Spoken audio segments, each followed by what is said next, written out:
We have reconvened from our closed session, and I have the following item to report out. By a 5-0 vote, the City Council authorized the City Attorney's Office to initiate litigation in one matter.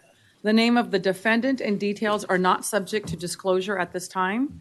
Once litigation is filed, this information will be disclosed to any person upon inquiry. So with that, we will adjourn our special meeting at 6:01 p.m. And at this time, I will call to order the Elk Grove City Council regular meeting. Today is Wednesday, January the 28th, 2026. The time is 6:01 p.m.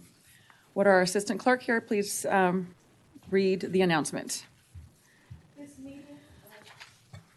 This meeting of the Elk Grove City Council is recorded with closed captioning. The recording will be cablecast on Metro Cable Channel 14, the Local Government Affairs Channel on the Comcast and DirecTV UVerse cable systems. The recording will also be video streamed at metro14live.saccounty.gov. Today's meeting replays will happen on Friday, January 30th at 1 p.m. and Sunday, February 1st at 1 p.m. on Metro Cable 14. The Elk Grove City Council welcomes, appreciates, and encourages participation in the City Council meeting. The City Council requests that you limit your presentation to 3 minutes per person so that all present will have time to participate. The City Council reserves the right to reasonably limit the total time for public comment on any particular noticed agenda item as it may deem necessary. Pursuant to Resolution Number 2010-24, no individual speaker concerning public comment may address the City Council for more than 3 minutes. If you wish to address the council during the meeting, please complete a speaker card and give it to the Deputy City Clerk prior to consideration of the agenda item. All right, thank you. Next up is our land acknowledgement. Assisting will be our Vice Mayor. We need to do roll call. Yeah. Oh, I'm sorry. Yes, roll call.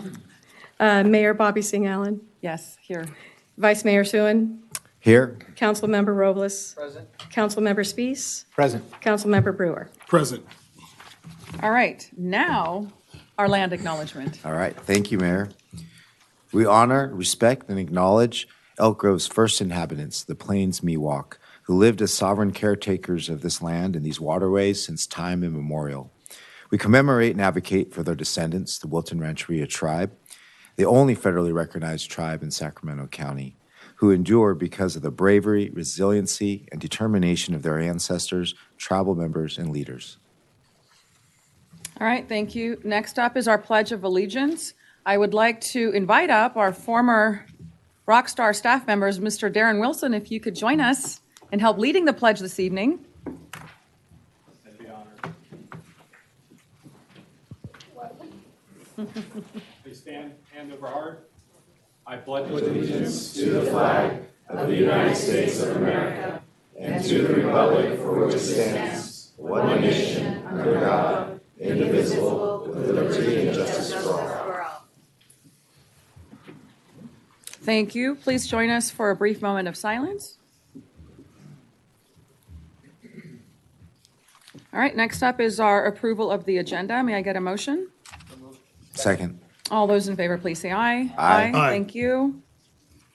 Next up is our closed session. There are no closed session items on the regular agenda. All right, thank you. Next up. We is- have item 4.1, proclamation in recognition of Black History Month. All right, excellent. I would like to call forward the Black Youth Leadership Project and President and CEO, Lorene Pryor. Would you please join us up here? And yes, please bring everyone. All right. Black History Month, February 2026.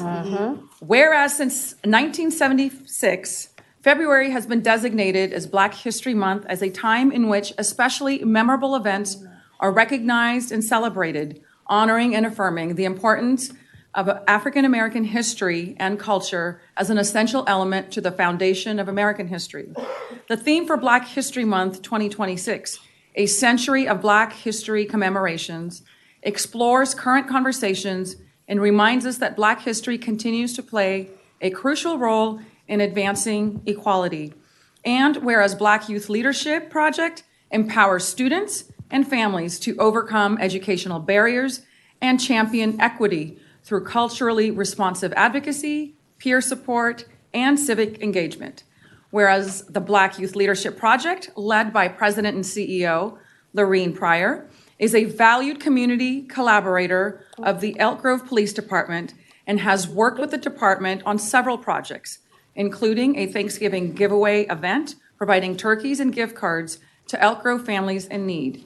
And whereas Black Youth Leadership Project and the Elk Grove Police Department are united by a steadfast commitment to mutual support, open communication, and shared initiatives, from supporting families to celebratory graduations that reflect a continued commitment to partnership, trust, and meaningful engagement for the betterment of Elk Grove families.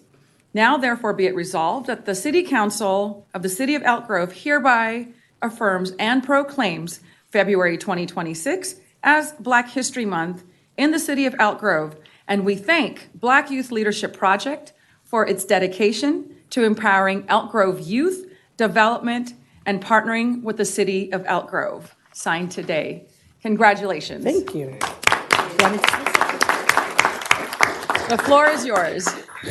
First, I'd like to thank Mayor Bobby Singh Allen and Vice Mayor Darren Soon and the council for this proclamation. As you can see, I'm a little under the weather, so I'm not going to get too close to you. But I would also like to thank our Chief of Police, Bobby Davis, who I call him Bubba because he told me to, but that's Santa Chief because he's played Santa for our kids and just my overall boo.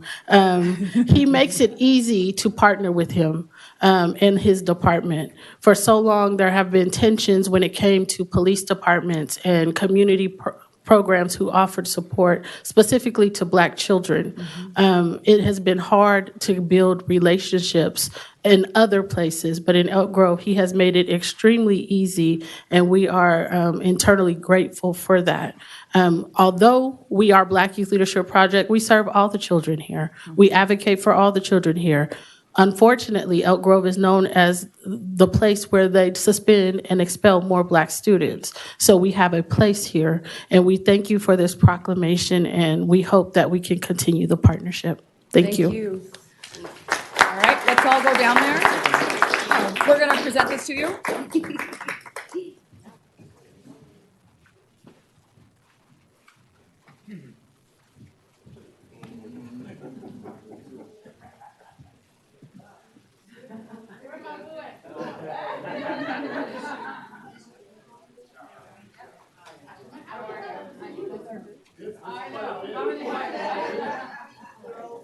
All right, I'm going to squeeze in somewhere here. Give this to you. All right, and then we're all going to squeeze, get real comfortable, and look this way. I mean, but is my hair okay? Because I feel like I'm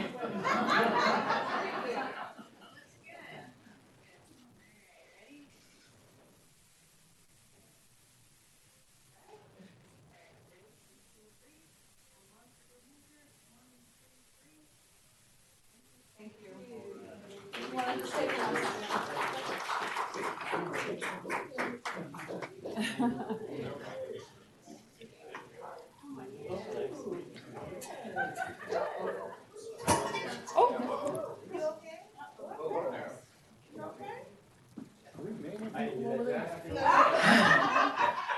So I want to thank you, Lorene, for all of the great work that you continue to do, but especially for the Elk Grove Unified School District, where I had the pleasure of working alongside her to close the achievement gap, but more importantly, to change policies back then that we worked on together that made a big difference. And those administrative policies, because we saw a disproportionate number of our Black youth, particularly young boys, not only getting expelled, but the suspensions. So thank you for continuing to be a voice and a champion. This woman works very hard. Last week, I saw her at the Monterey Trails High School, back to school, or what, it was open house night. And she was there as a champion and an advocate for the students. So she does this in addition to her day job. So she works, no, you work many jobs. She has many hats. She has many hats. And so if you have a chance to meet with her, you'll feel the passion, the anger, the frustration. I'm a little more mellow. You're more mellow. But thank you for all that you do in serving all students. Thank you. Congratulations. That takes us to item 4.2, our new hire introductions. Good evening, Madam Mayor, Vice Mayor, members of the City Council, Jason Behrman, your city manager. We always like the opportunity to present our new employees and those receiving promotions and advancements. So we're going to start with our police department. These are everybody that's either started or been promoted within the last quarter. So Chief Bobby Davis.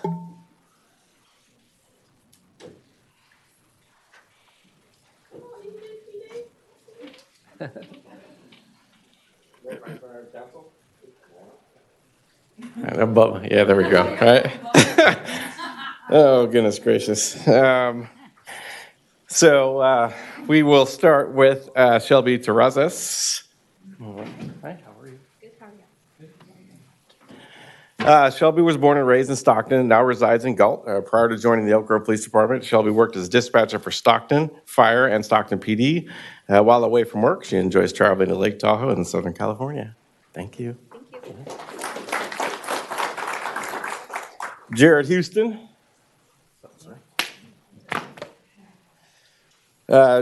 Jared came back to us on December 1st. Jared was born and raised in the Bay Area, graduated from Cal Poly San Luis. Prior to joining Cal Poly Humboldt, is that what you said? No, okay. Prior to joining EGPD, Jared spent 5 years with the Placer County Sheriff's Office. He actually left here and then came back to us. We're very lucky to have Jared back. While away from work, he enjoys reruns of The Office and dog training. Sarah DePay.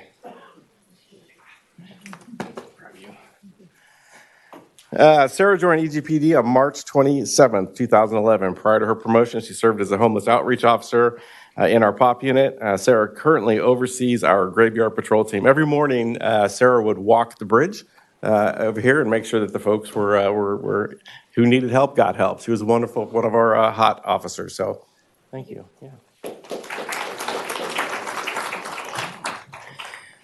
Police records tech, Hannah Numsanga.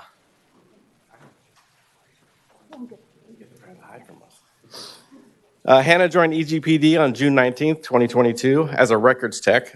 She is tasked with training our new records technicians, and they are extremely busy in there, so thank you.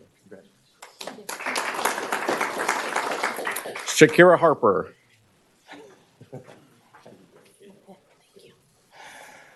Police records tech, Shakira Harper. Police records tech 2, Shakira Harper, advanced on November 16th. Shakira joined EGPD on June 24th, 2019 as a customer service specialist at our animal shelter. She transferred to our records bureau in 2022 as a records tech 2. She is also tasked with training our new records technicians. Welcome. And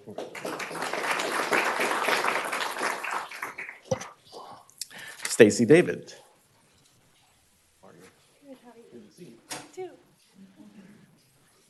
Senior animal care technician Stacy David promoted on November 30th. Stacy joined EGPD April 8th, 2024 as a senior animal care tech. She's the lead for our animal care team. While away from work, Stacy enjoys dog training, hiking, and being outdoors. And we appreciate your support.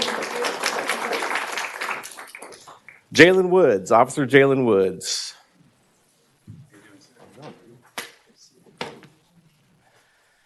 Jalen was born in Sacramento and attended John F. Kennedy High School. Prior to joining EGPD, he worked over 10 years with CDCR. Jalen is a car enthusiast and has had numerous project cars over the years. He recently graduated Sacramento Police Academy and is currently in field training.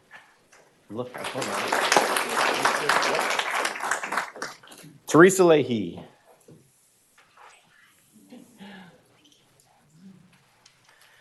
Teresa started with Animal Services in February of 2024. She became a full-time employee animal care assistant in December of 25. She graduated from San Francisco State University with a degree in environmental services. And welcome.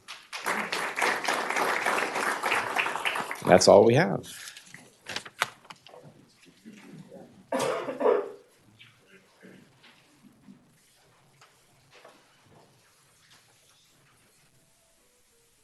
Good evening, Mayor, members of the City Council, Kara Reddick, Deputy City Manager. I'm excited to introduce Mandy Bustamante, Risk Management Specialist, who joined the city on November 17th, 2025. Mandy has worked in the insurance industry for the past 9 years, and she's lived in this area for most of her life. Mandy is very appreciative of the opportunity to work for the city. Outside of work, Mandy enjoys reading and traveling, and she's preparing for an upcoming trip to Brazil. So, thank you.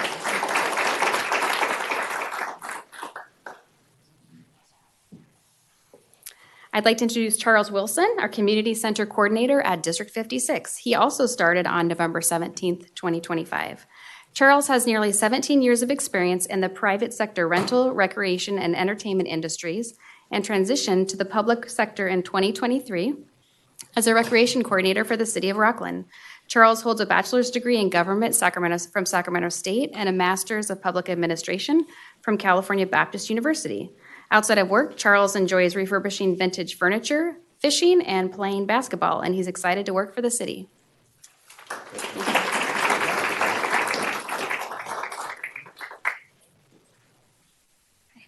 Good evening, Mayor, Vice Mayor, and Council members. I'm Mariam Hussain, the Interim Human Resources Director, and I am very pleased today to introduce the newest member of our HR team, Charlene Castillo, who's joined us as an Administrative Assistant 2. And while Charlene might be new to the HR department, she's actually not new to the city. Charlene has been working with the city since June 2019. She started as an animal care technician / specialist at the animal shelter, and she worked her way up to being a senior animal care specialist. And then just recently, she's joined our team, and she's providing exceptional administrative support to the core HR functions. We really look forward to the contributions that Charlene's going to make in the upcoming several years, hopefully, to the HR department. And outside of work, Charlene actually enjoys outdoor adventures and watching scary movies. So welcome to the team, Charlene. Thank you.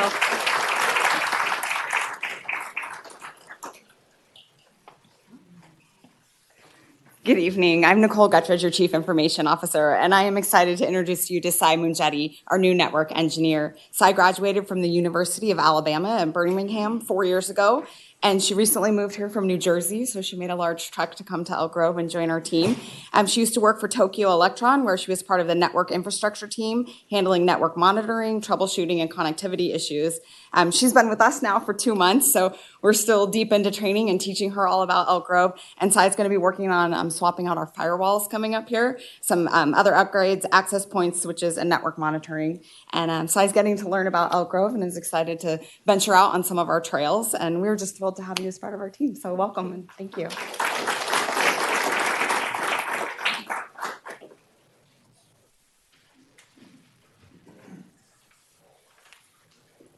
Good evening, Mayor, Vice Mayor, and City Council members. Raj Prasad, Finance Director. First up, we have Brian Lopez Soto. He's our new purchasing specialist, started with us on October 13th, 2025. Brian was born and raised in Los Angeles and graduated from California State University, Chico in 2021. He's a lifelong soccer fan with hopes of attending a World Cup match someday and is also an animal lover, having owned everything from dogs and cats to a ball python. Welcome, Brian.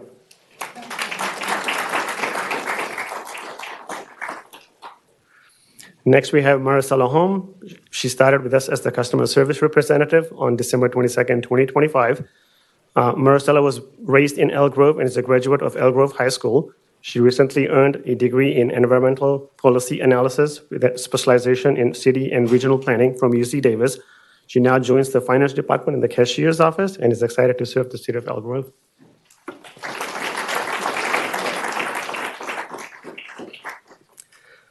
This one's a promotion, Jenny Ta, from customer service representative to senior customer service representative, effective November 2nd, 2025. Jenny's a long-term Elk Grove resident and member of Franklin High School's first graduating class. She's currently pursuing a bachelor's degree in accounting. In her free time, she enjoys exploring local trails and restaurants with her husband and 2 sons. Welcome.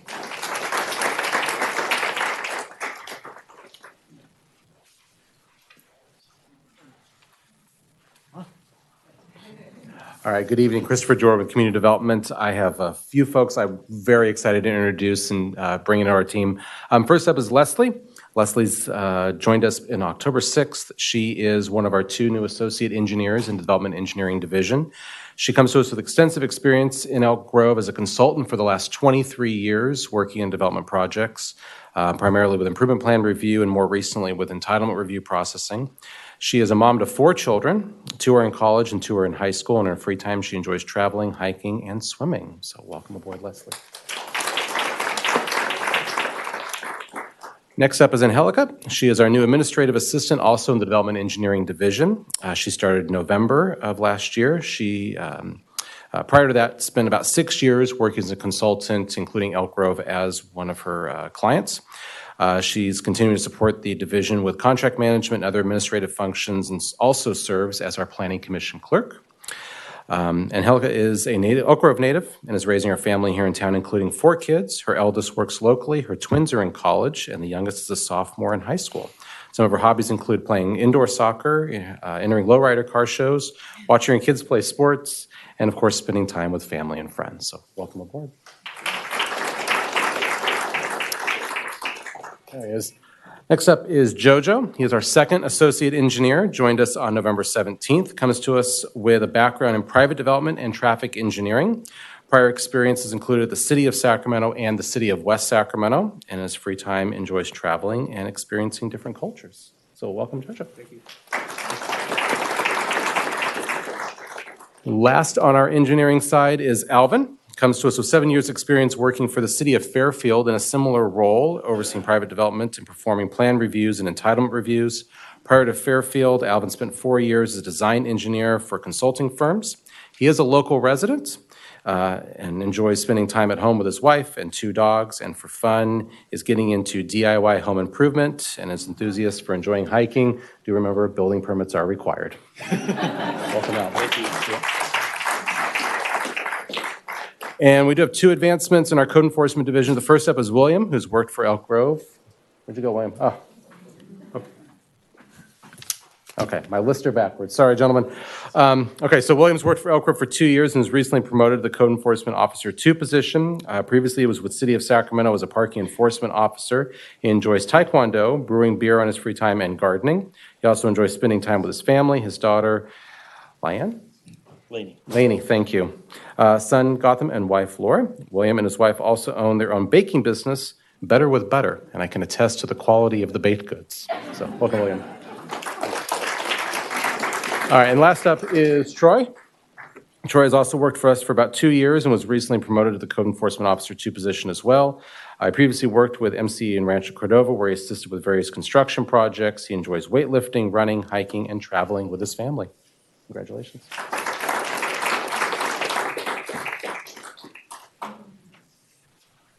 Good evening, Mayor, Vice Mayor, members of the City Council. I'm Jeff Warner, Public Works Director. First up, we have Adam A.J. Beams. Adam joined the city on December 1st, 2025 as a maintenance specialist in our landscape maintenance team. He comes to the city of Elk Grove as an accomplished landscape business owner and a graduate of the Cosumnes River College horticulture program. His experience and knowledge of horticulture have been quoted by the publication of Home and Garden. In his spare time, AJ enjoys yoga, tennis, swimming, paddleboarding, audiobooks, and hiking. You pack any more in there for you? A couple more if you need it. Welcome aboard. Okay. Next up, we have Fernando Baldovino. Fernando joined our team on December 29th, 2025, so coming up on his 1-month anniversary here. He is a fleet maintenance technician. He graduated from UTI in 2010 with certifications in automotive, diesel, and smog. He is also a certified emergency vehicle technician. He comes to us after working previously for Sacramento County. Thank you, Sacramento County. And Fernando loves being outdoors. Mr. Hume, I see you back there. Loves being outdoors, camping with his family, and attending his children's soccer games. Thank you. Next, we have Brian Stoddard. This is a promotion and one we're very proud of. I'm very proud of Brian myself. On November 2nd, 2025, Brian was promoted to our facilities maintenance supervisor. He has 15 years of experience in facilities working right here for the city of Elk Grove. He brings extensive institutional knowledge and a strong dedication to public service. Outside of work, Brian enjoys boating and camping, working on his classic cars, and is an avid fan of the Sacramento Kings and San Francisco Giants. Hopefully one of those comes through for you. Next, we have Eugene Garcia. Eugene advanced from a Public Works Inspector 1 in our Capital Maintenance group to a Public Works Inspector 2 on November 2nd, 2025. He started with the City of Elk Grove in 2024 and has a strong background in various construction engineering roles and specializes in asphalt paving, concrete, soils, asphalt coring, and investigations. He's a dedicated father and husband and likes spending family time hiking, kayaking, and taking family road trips. Welcome. Congrats, Eugene. Next is Abid Mahmood. Another promotion on November 2nd, 2025, Abid promoted to maintenance specialist. He started with the City of Elk Grove in January 2025 as a landscape maintenance technician, focused on servicing District 56. Since joining the city just over a year ago, Abid has obtained his commercial driver's license and qualified water efficient landscape certification and continues to grow in his role servicing landscaped areas throughout the city. In his spare time, Abid enjoys spending time with his family, working on his mini homestead, raising chickens, and growing vegetables. Look forward to some of that growth. I have one more for you who was unfortunately not able to join us this evening. Josue Ruiz advanced in November from Maintenance Technician 1 to Maintenance Technician 2. He is a member of our drainage maintenance team and has been with the City of Elk Grove for over 2 years and came from the City of Stockton within the Streets Division where he performed street work and sign work. During his free time, he enjoys spending quality time with his family as well as watching Green Bay Packer games. Thank you. Congratulations to all of our promotions, advancements, and welcome to Elk Grove to our new hires. All right, so with that, we're going to move on to our next item, which is public comment. At this time, I will go ahead and open up the public comment opportunity. We will start with Kara Lack, followed by Becca Smithhart.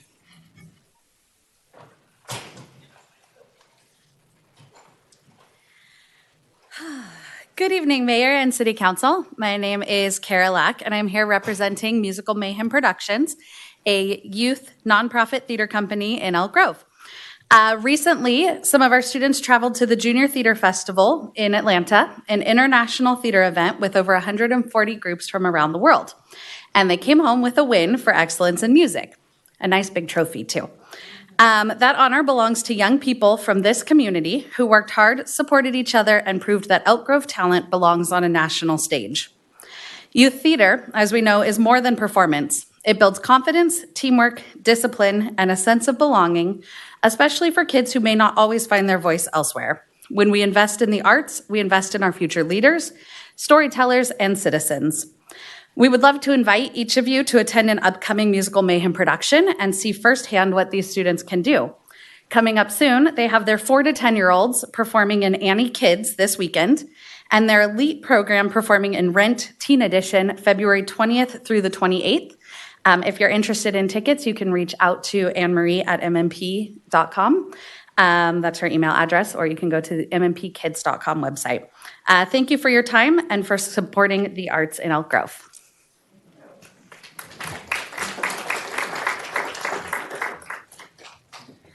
Let's see, our next, yes, thank you.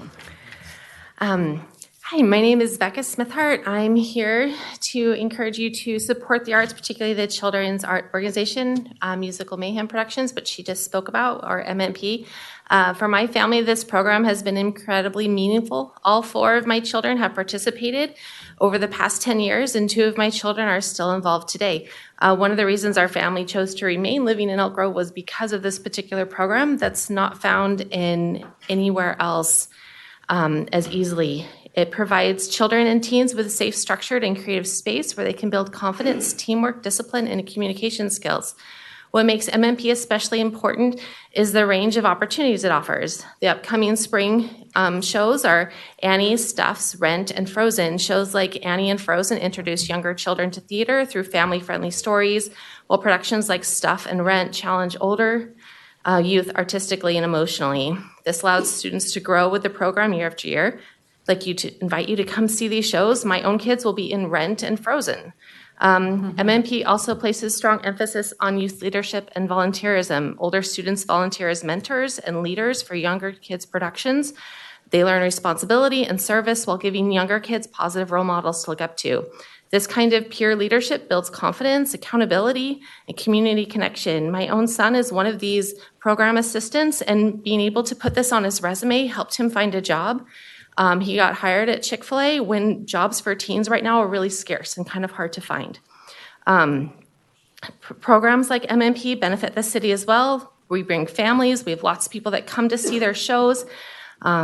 And it's a really fun tradition to go out to eat or ice cream after a show or before a show. It really just brings the kids together and helps them see support. Even modest support such as access to space, small grants, or city promotion can make a big difference for these kind of programs. For families like mine, MMP is more than an extracurricular activity. It's part of what makes Elk Grove a place we want to stay and invest in. I encourage the city to continue championing the arts and recognize programs like MMP. Thank you. Thank you. Next up is Bonnie Stensler, followed by Lynn Wheat.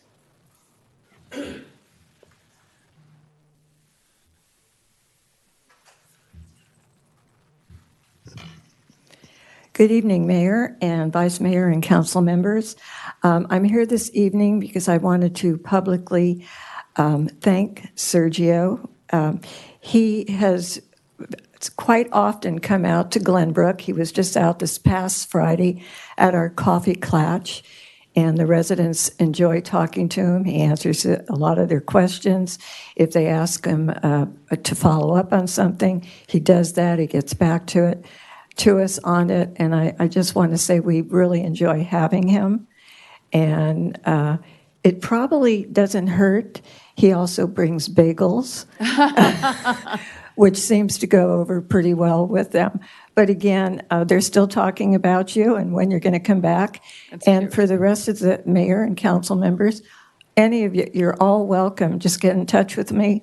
Come on out and join us. Again, thank you for all you do. Thank you, Sergio. Thank you. You need to bring bagels here. Next up is Lynn Wheat, followed by Carolyn Soares.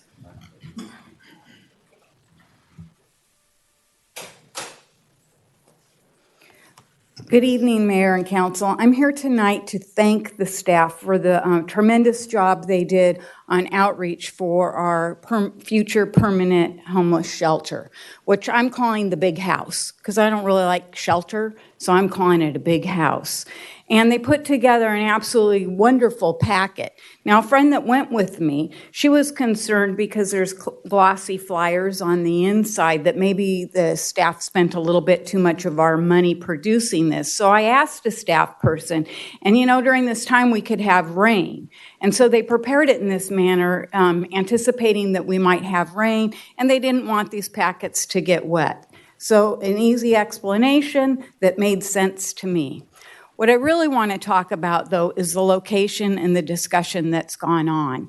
So, of course, there's been some discussion about a couple of sites not being very favorable because they're too close to sensitive areas.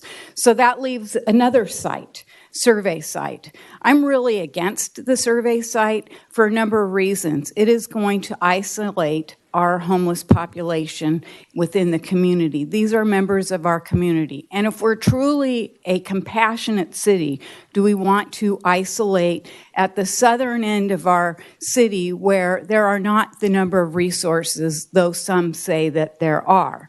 So I want to challenge each one of you because you're going to have to make a difficult decision, and I'm sure that it's going to be an emotionally charged session on February 11th.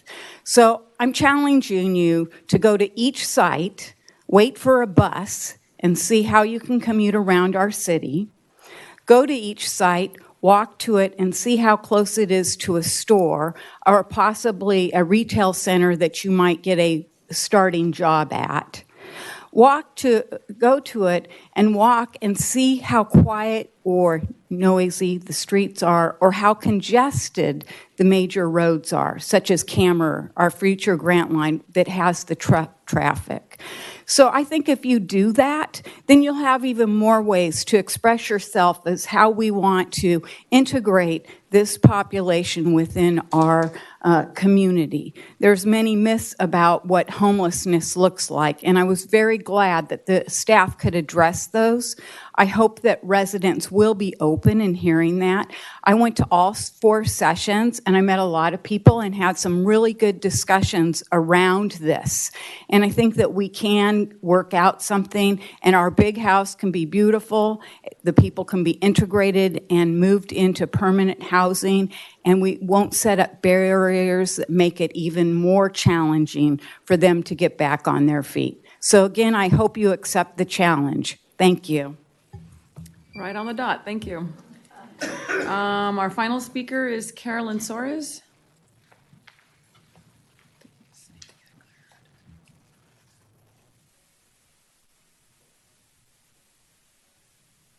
Hi, everyone. Good evening. Sorry. Can we restart? Hi. Last time I was up here talking to you, it was regarding, I believe, the development right next door to us on Pleasant Grove School Road.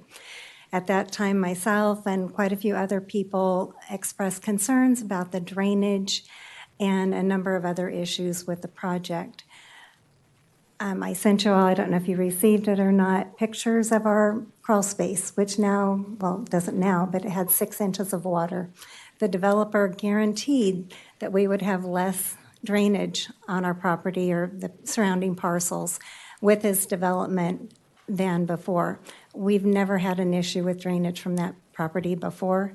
Now we're flooded. We had 6 inches of water. We've got potential major damage to our house once the clay settles and all that.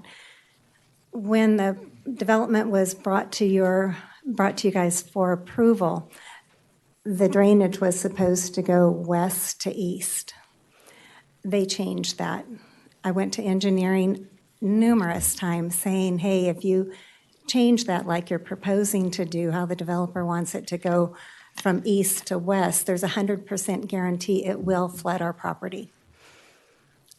Over and over again, I came to them with that concern, and that was ignored. It was approved. We're flooded. I don't know what counselor the development is going to do to rectify that issue. It's guaranteed to rain pretty soon. I really don't need more water under my house. Friends, neighbors, if anyone has an idea how we can even mitigate it on our side of the property, I'm willing to do that. We just can't have water on our property. We've also had a number of issues with the development where I know that friends and neighbors have been calling code enforcement because of the road that they damaged, the weeds that were higher than our fence, and then the signage that was blocking, in our case, blocking our exit. So it's been quite an issue. Anyway, that's it. And the other, I know Summer Villas, subject change here, Summer Villas is coming up, and I think that would be a great 2-acre estate-sized parcel, not the multi-hundreds of homes that they're looking to put in there. That's all I have. Thank you very much. Thank you. Is there staff here have you spoken to staff at all? Numerous times. Numerous times. Do you need follow-up? I certainly am happy to talk to Soares about it. We did receive her email Friday evening and saw the follow-up pictures that she sent today. Okay. Staff's been reaching out to the developer for them to resolve the issue since it's related to the construction, and we will keep them in the loop around that process. Yeah. It's been going on for months. Okay. Yeah. Okay. And there's lots and lots of emails. Thank you. Thank you. Can you just get back to us on And let us that? know that it's been resolved. Yeah, we can keep you in the loop. That would be good. And I don't have anyone signed up. What's showing up on my screen, those two have already spoken. So All right. our next item is general administration. I'm going to close the public comment, and now we'll go on. Item number 6, general administration information. Thank you. All right. Good evening again, Mayor, members of the City Council. A few items to report on this evening. First of all, as has already been mentioned, we had 4 community meetings the last 2 weeks regarding the future permanent homeless shelter and the location. It was a great turnout. We had about over 250 people that showed up. Lots of questions, lots of information. Our staff did a great job explaining everything. Our goal through the whole process, make sure we had a transparent process and something that was engaging and that we're educating the community. And so there is a lot of information on our website. So if people weren't able to attend any of those meetings, I encourage them to go online. There's a video presentation on there, about a 10-minute video that really goes over the same information that we shared at the in-person meetings. There's also a survey that people can tell and give us their ranked order preference on the 3 sites that are currently being considered. And then all that information, all the public comment is going to be gathered up, and we're going to present it to the City Council as part of the February 11th meeting, which you will deliberate on the various site options under consideration. We are open for Elk Grove 101, the next cohort, the spring cohort. This is going to be another morning session. The application period ends on February 8th. So if you're not familiar with Elk Grove 101, it's an immersive 9-session course on Elk Grove's local government, talking all the things that we do as a city to maintain high quality of life in our community. Great opportunity to really engage and meet some of your neighbors to learn about what makes Elk Grove run and what makes Elk Grove as great as it is. It's the program. This next program will run from March 24th. And anyone over 18 that lives in Elk Grove or works in Elk Grove is available and eligible to participate. So I encourage you to go online and sign up for our program. The nominations for the 2026 Stars of Service Awards are being accepted through Wednesday, February 25th. Help us recognize individuals or organizations making Elk Grove a better place to live, work, and play. Award recipients will be recognized at a council meeting in April. Online applications can be found on the city's website at elkgrove.gov/stars of service. And finally, with additional funding, nonprofits can do much more for our community. To support this work, the city offers an annual grant application program providing funding and support to local nonprofit organizations who serve our community. Online applications are being accepted now on the city's website for projects, programs, projects, and events for our next fiscal year. The deadline for our community service grant and our CDBG funding applications is Monday, February 9th, and applications for our event sponsorship grant program close on Friday, February 20th. So go to elkgrove.gov/grants for more details. I encourage you to understand how that program works and opportunities to fund all these great programs.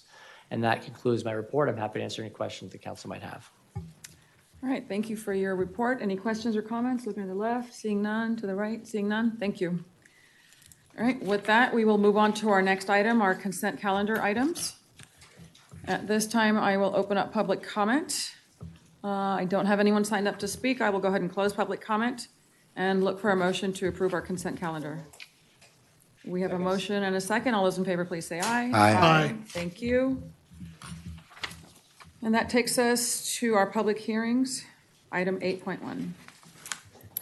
Item 8.1, a public hearing to consider an ordinance amending Elk Grove Municipal Code Title 23, Zoning Table 23.27-1, allowed uses and required entitlements for base zoning districts to allow outdoor event center use in the agricultural residential zoning districts, AR10, AR5, AR2, and AR1, with certain parameters and a resolution approving a conditional use permit and conditional use permit amendment for the Bartholomew Winery Amendment Project. No further environmental review necessary.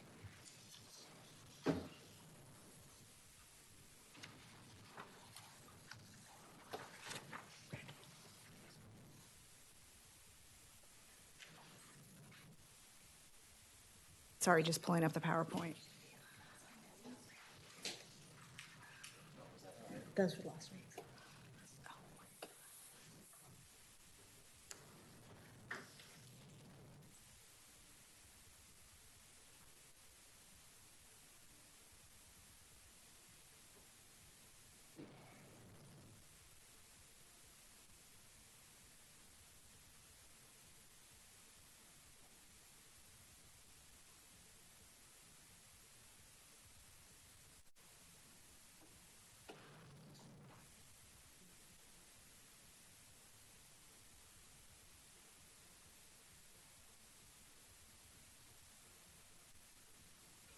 Good evening, Mayor, Council Member Sarah Kirsch-Gessner, Planning Division.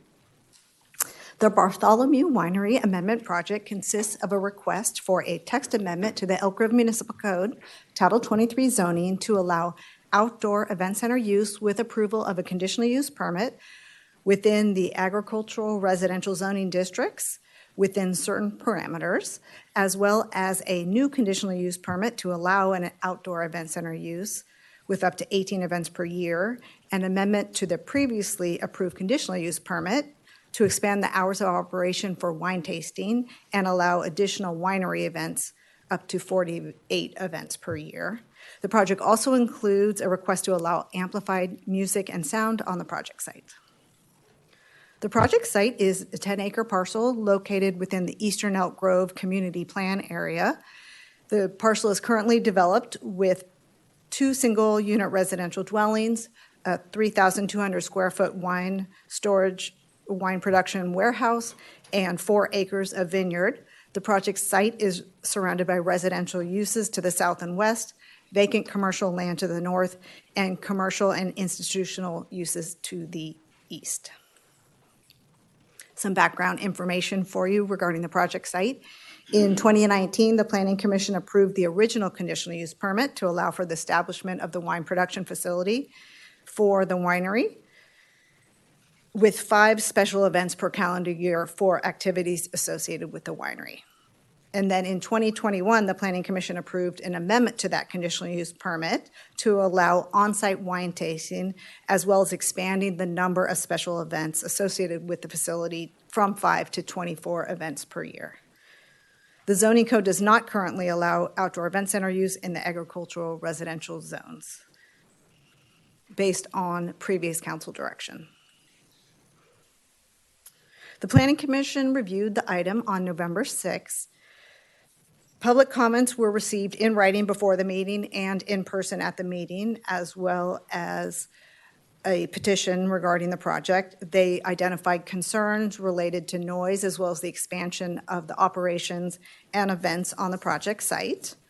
A request was also made from the public that the proposed zoning code amendment include an exemption that would carve out the defined rural area from the outdoor event center allowed use area in order to maintain the current prohibition on event centers in the rural area.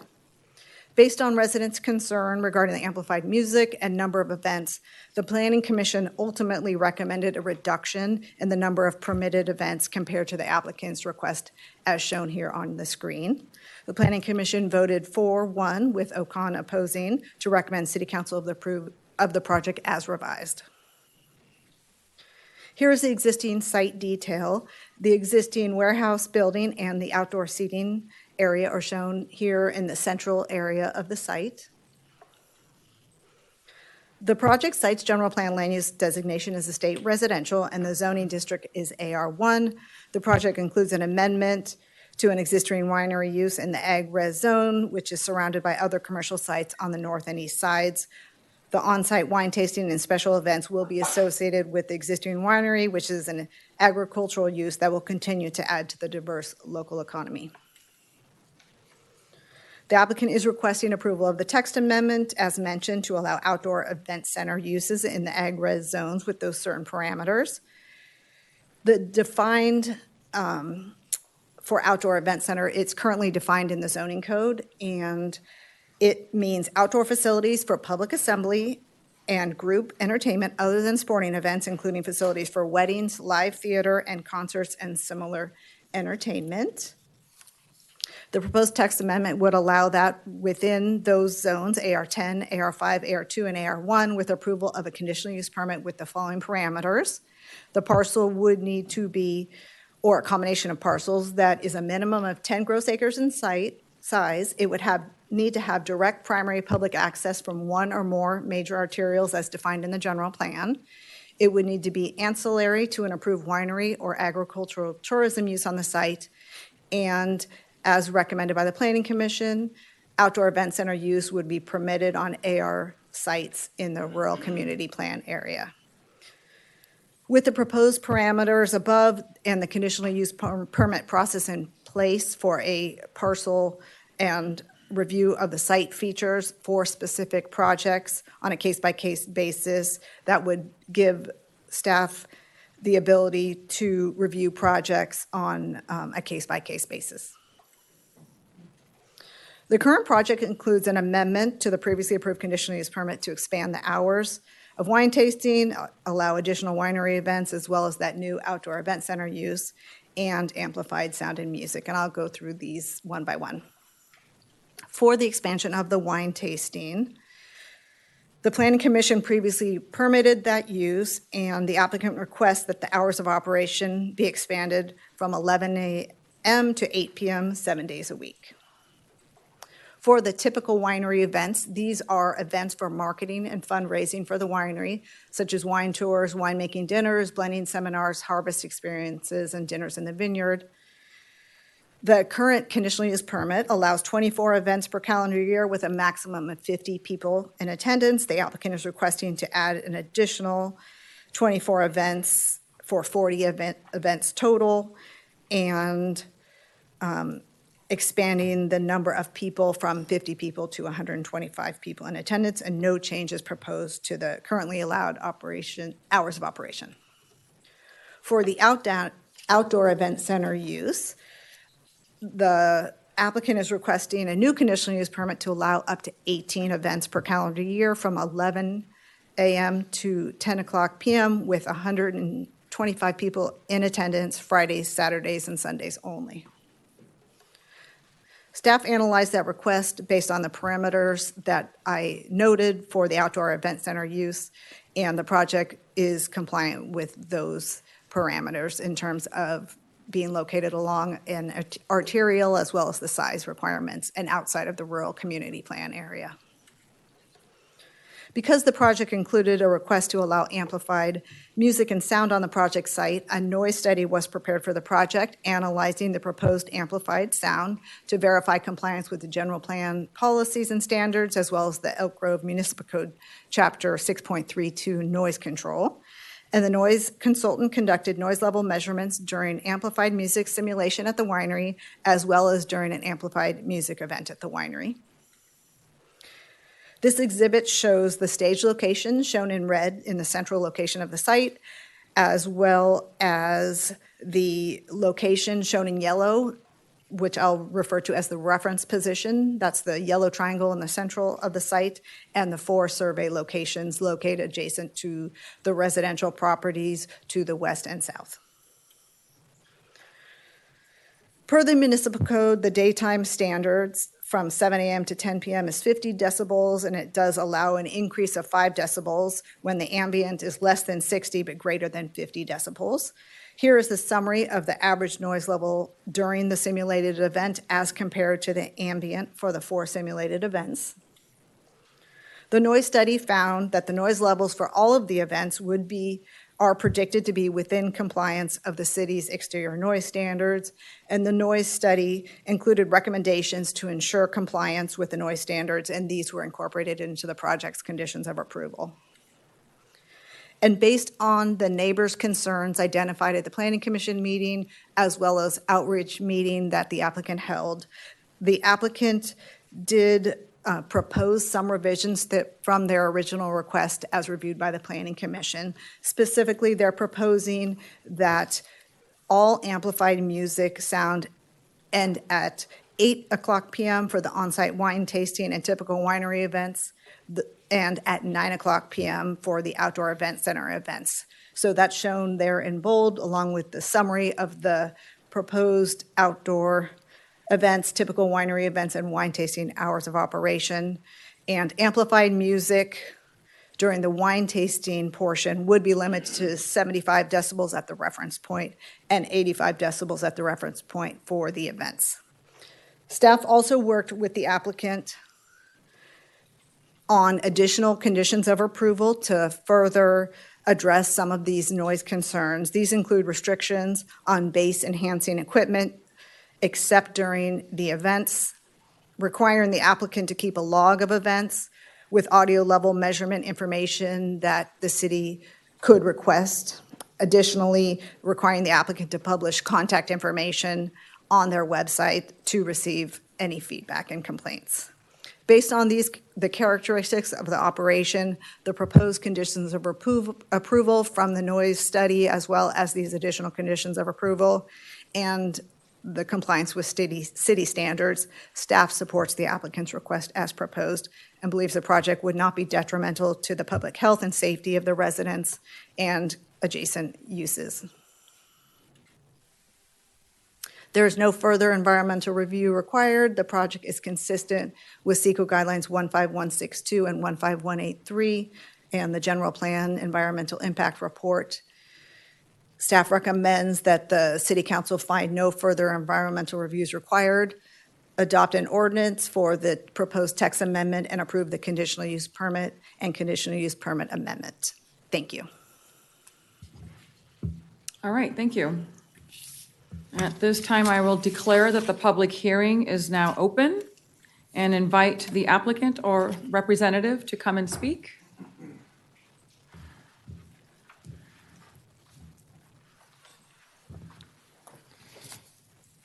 Good evening, Madam Mayor, members of the council. If you don't know already, I'm Darren Wilson with Wilson Land Development Solutions.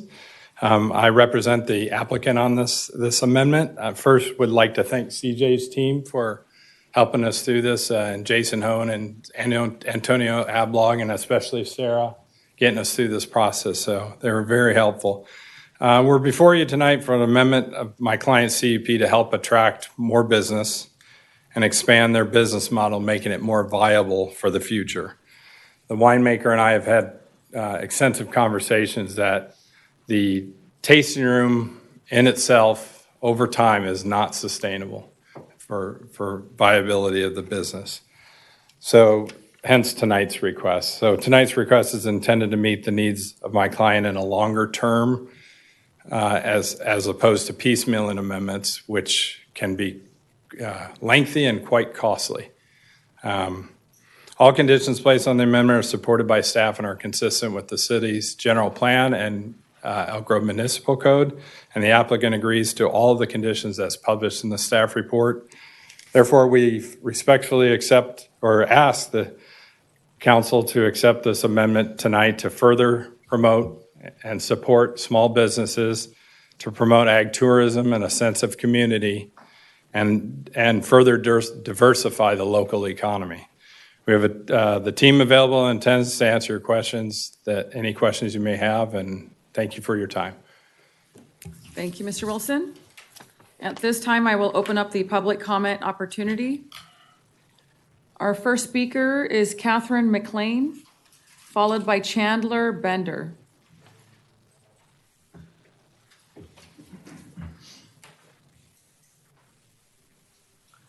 Good evening. I'm here as a representative of some of the neighbors, and I hate to speak against a winery because I love to go to wineries and drink wine. So I have no problem with the concept of the business. I appreciate what the winery has done in working with the Planning Commission to try to address our concerns. I'm still very bothered by the 66 events that they're proposing instead of 48. I was a little shocked at 48, and the fact that the amplified music can go any night of the week. It's not just in their proposal, their counter proposal, limited to the weekends. And then for people, there are some people who live there with small children, even having amplified music stop at 9 is still kind of an imposition on their quality of life and the value of our homes. I don't live backing onto the winery. I live across the street. And they have not supposed to have been having amplified music, but I can tell you I've heard it on Friday and Saturday nights in my backyard. And I understand that once you have an event, it's hard to police the people because they're your clientele. They're posting a review of whether you want to have your site. So I do have some concerns about their ability to follow up on that, and I do appreciate what the Planning Commission and what they've agreed to do to help address those concerns. But I would ask you to consider the 66 and maybe go back to the Planning Commission's recommendation for 48 events. Thank you. Thank you. Next up is Chandler Bender, followed by David Benedetti. All right. Good evening, City Council members. My name is Chandler Bender, and I'd like to speak tonight regarding the Bartholomew Winery project. I want to begin by saying that I value the Bartholomew Winery and what it adds to our community. My family and I, along with many of my neighbors, are actually members and supporters of the winery. We want to see this local business thrive and remain part of Elk Grove's small business community. That said, it's important that the growth happens in a way that respects the neighborhood around it. The issue here is simple. The winery wants to expand its business, and the surrounding community wants to maintain the peace and quiet that has made our neighborhood such a great place to live. I believe there's a fair and workable compromise.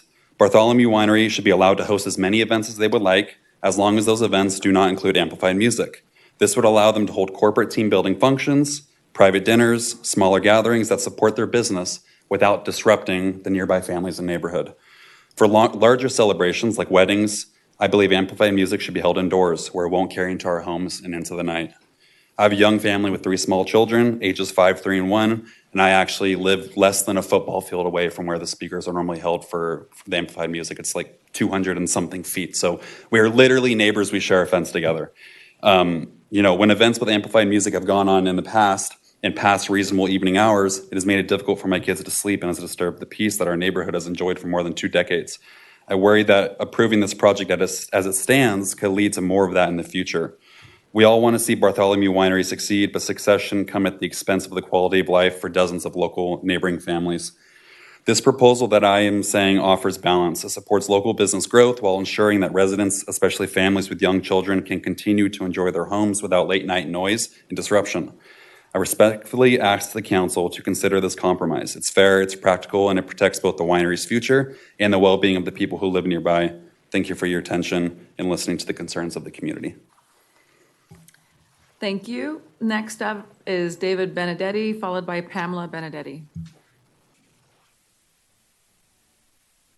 Okay, good evening. I'm here to encourage you to approve the conditional use permit. I've looked at the various documents in the Planning Commission and the sound level study, and sound follows a fairly basic principle called the inverse square law, which in layman's terms, it basically means that for every doubling of distance, the sound level is going to decrease by a factor of 4. So it's not a linear subject, but looking at the consultant's sound level study and the proposal by the Bartholomew Winery amendment, it certainly appears from the sound level consultants that they can meet the noise ordinance requirements within the city and at the property boundaries. And there's also that inverse square law does not take into consideration other things that will attenuate that sound, such as buildings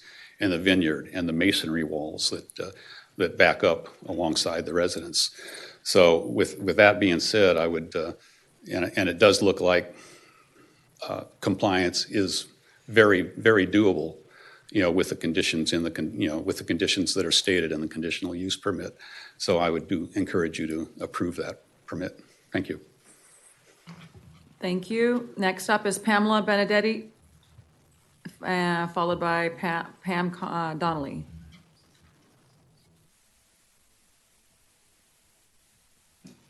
I want to thank the council for the opportunity to express my thoughts on this issue.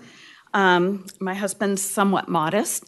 He worked for over 30 years as a certified industrial hygienist, and part of his responsibilities were sound monitoring, so he knows what he's talking about. I'll start with that. My husband and I have lived in Elk Grove for over 40 years. We raised our children here, and we are members of the Christopher Sellers Wine Club, and we're also immediate neighbors. We live almost directly across the street from the winery, across Elk Grove Boulevard in the Clark Farms development. Our backyard faces the winery. And I want to first address the sound concerns. We have never once heard any sound inside of our homes, even though we're in the direction of the amplified music. And in our backyard, when we can hear the music, it is so faint we can't tell what the song is. So that's a real life experience for you. I also want to sing the praises of the wonderful business that they've developed there. And the live music is part of that business. It's a business that's more than just tasting wine and buying wine. It's a place for neighbors to gather, mostly on Friday nights, to listen to music, which is mostly ended in a reasonable hour, 7:30, 8 o'clock. And they have sponsored local music artists. We dance, we laugh, we eat, we gather with friends and family. We meet new people. I can't tell you the number of people that I've met there at the winery who have become good friends. Over the last few years, the winery has hosted such events as yoga, craft fairs, harvest festivals, local artists, vinoculture, education seminars, and a salsa competition. And all of these events bring community members together and support the economic growth of the city and the well-being of the citizens. I don't think we could ask for better neighbors than Christopher Sellers. Thank you. Thank you. Next up is Pam Donnelly, followed by Michael Manaski.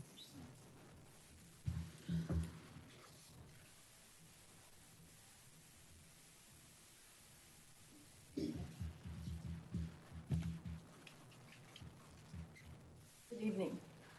First of all, I guess I'd get up here first.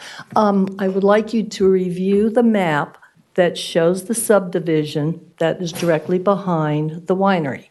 And that distance, as Chandler mentioned, is less than a football field. The music and the noise is so loud, it's like, how would you like to have football games every day, 3 days a week, 8 o'clock or 10 o'clock until 8, 9, 10 o'clock at night? You know how loud a football game is. That's what we will be facing with this amplified music continually. The sound study, I think, was flawed. I was in my backyard at the time they did it, and I do feel it was flawed. If you go into research, 85 decibels of music is the limit that OSHA establishes to cause hearing problems. Anything 85 and above requires hearing protection. Hearing 85 dBs for 8 hours can cause permanent hearing loss and damage, and it is cumulative. You know about people who've gone to concerts, heard the music come out, they can't hear. Well, if we're sustaining music that's starting at, what are they saying, 10 o'clock in the morning? Or 11, going till 10 o'clock at night, we do not have the opportunity. We can't put hearing protection on. We can't enjoy our backyards. We can't enjoy the serenity. All of us have been here for the majority. I brought in a petition to the Planning Commission of 43 signatures of residents along that area, all opposing the music, saying they cannot hear themselves speak in the backyard. You have to come in the house, close the door to block out the noise. It's a nice summer evening. We shouldn't have to lock ourselves in our houses in order to enjoy our family life outdoors or even in the house. I strongly suggest that, I need to find my notes, that you review CDC's recommendations, and it says here specifically, exposure, and this is straight from CDC, National Institute of Health. Exposure to 85 decibels for 8 hours is the threshold where it is, if exceeded in duration, permanent damage begins.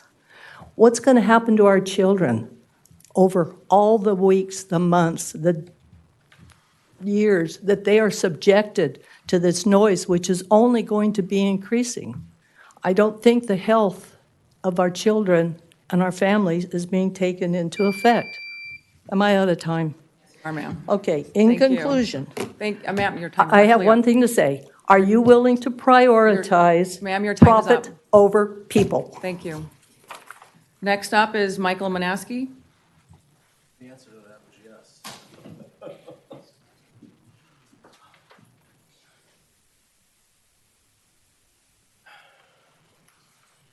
Imagine if, well, as I'm speaking here right now,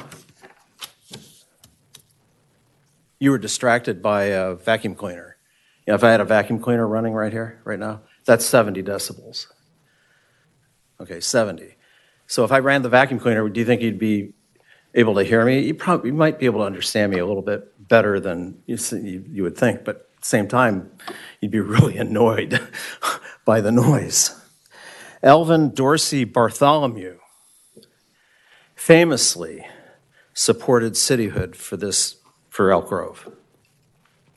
I wonder what sort of neighbor he'd be today, blasting amplified music from his outdoor party center every weekend into his neighbors' backyards. I think not. Instead, I think he'd take a softer approach. Sure, have a wine tasting room, but shuttle the drinking patrons to the new $12 million pavilion center on the tracks at Old Town. Make the events free to the public. Engage local talent and make them alcohol-free. The basement of the Methodist Church is his namesake, where every Saturday morning, 50 or more people, 63 last Saturday, 63, broke bread, sipped coffee, and enjoyed a hot meal. I play the piano in counterpoint to the conversations between toddlers, children, teens, adults, the elderly, and many who are down in their luck. Some are alcoholics who use the basement room at other times for AA meetings. To me, the Bartholomew legacy is in that cool, inviting underground space where everyone is invited without question or charge, and no threat is made to their sobriety.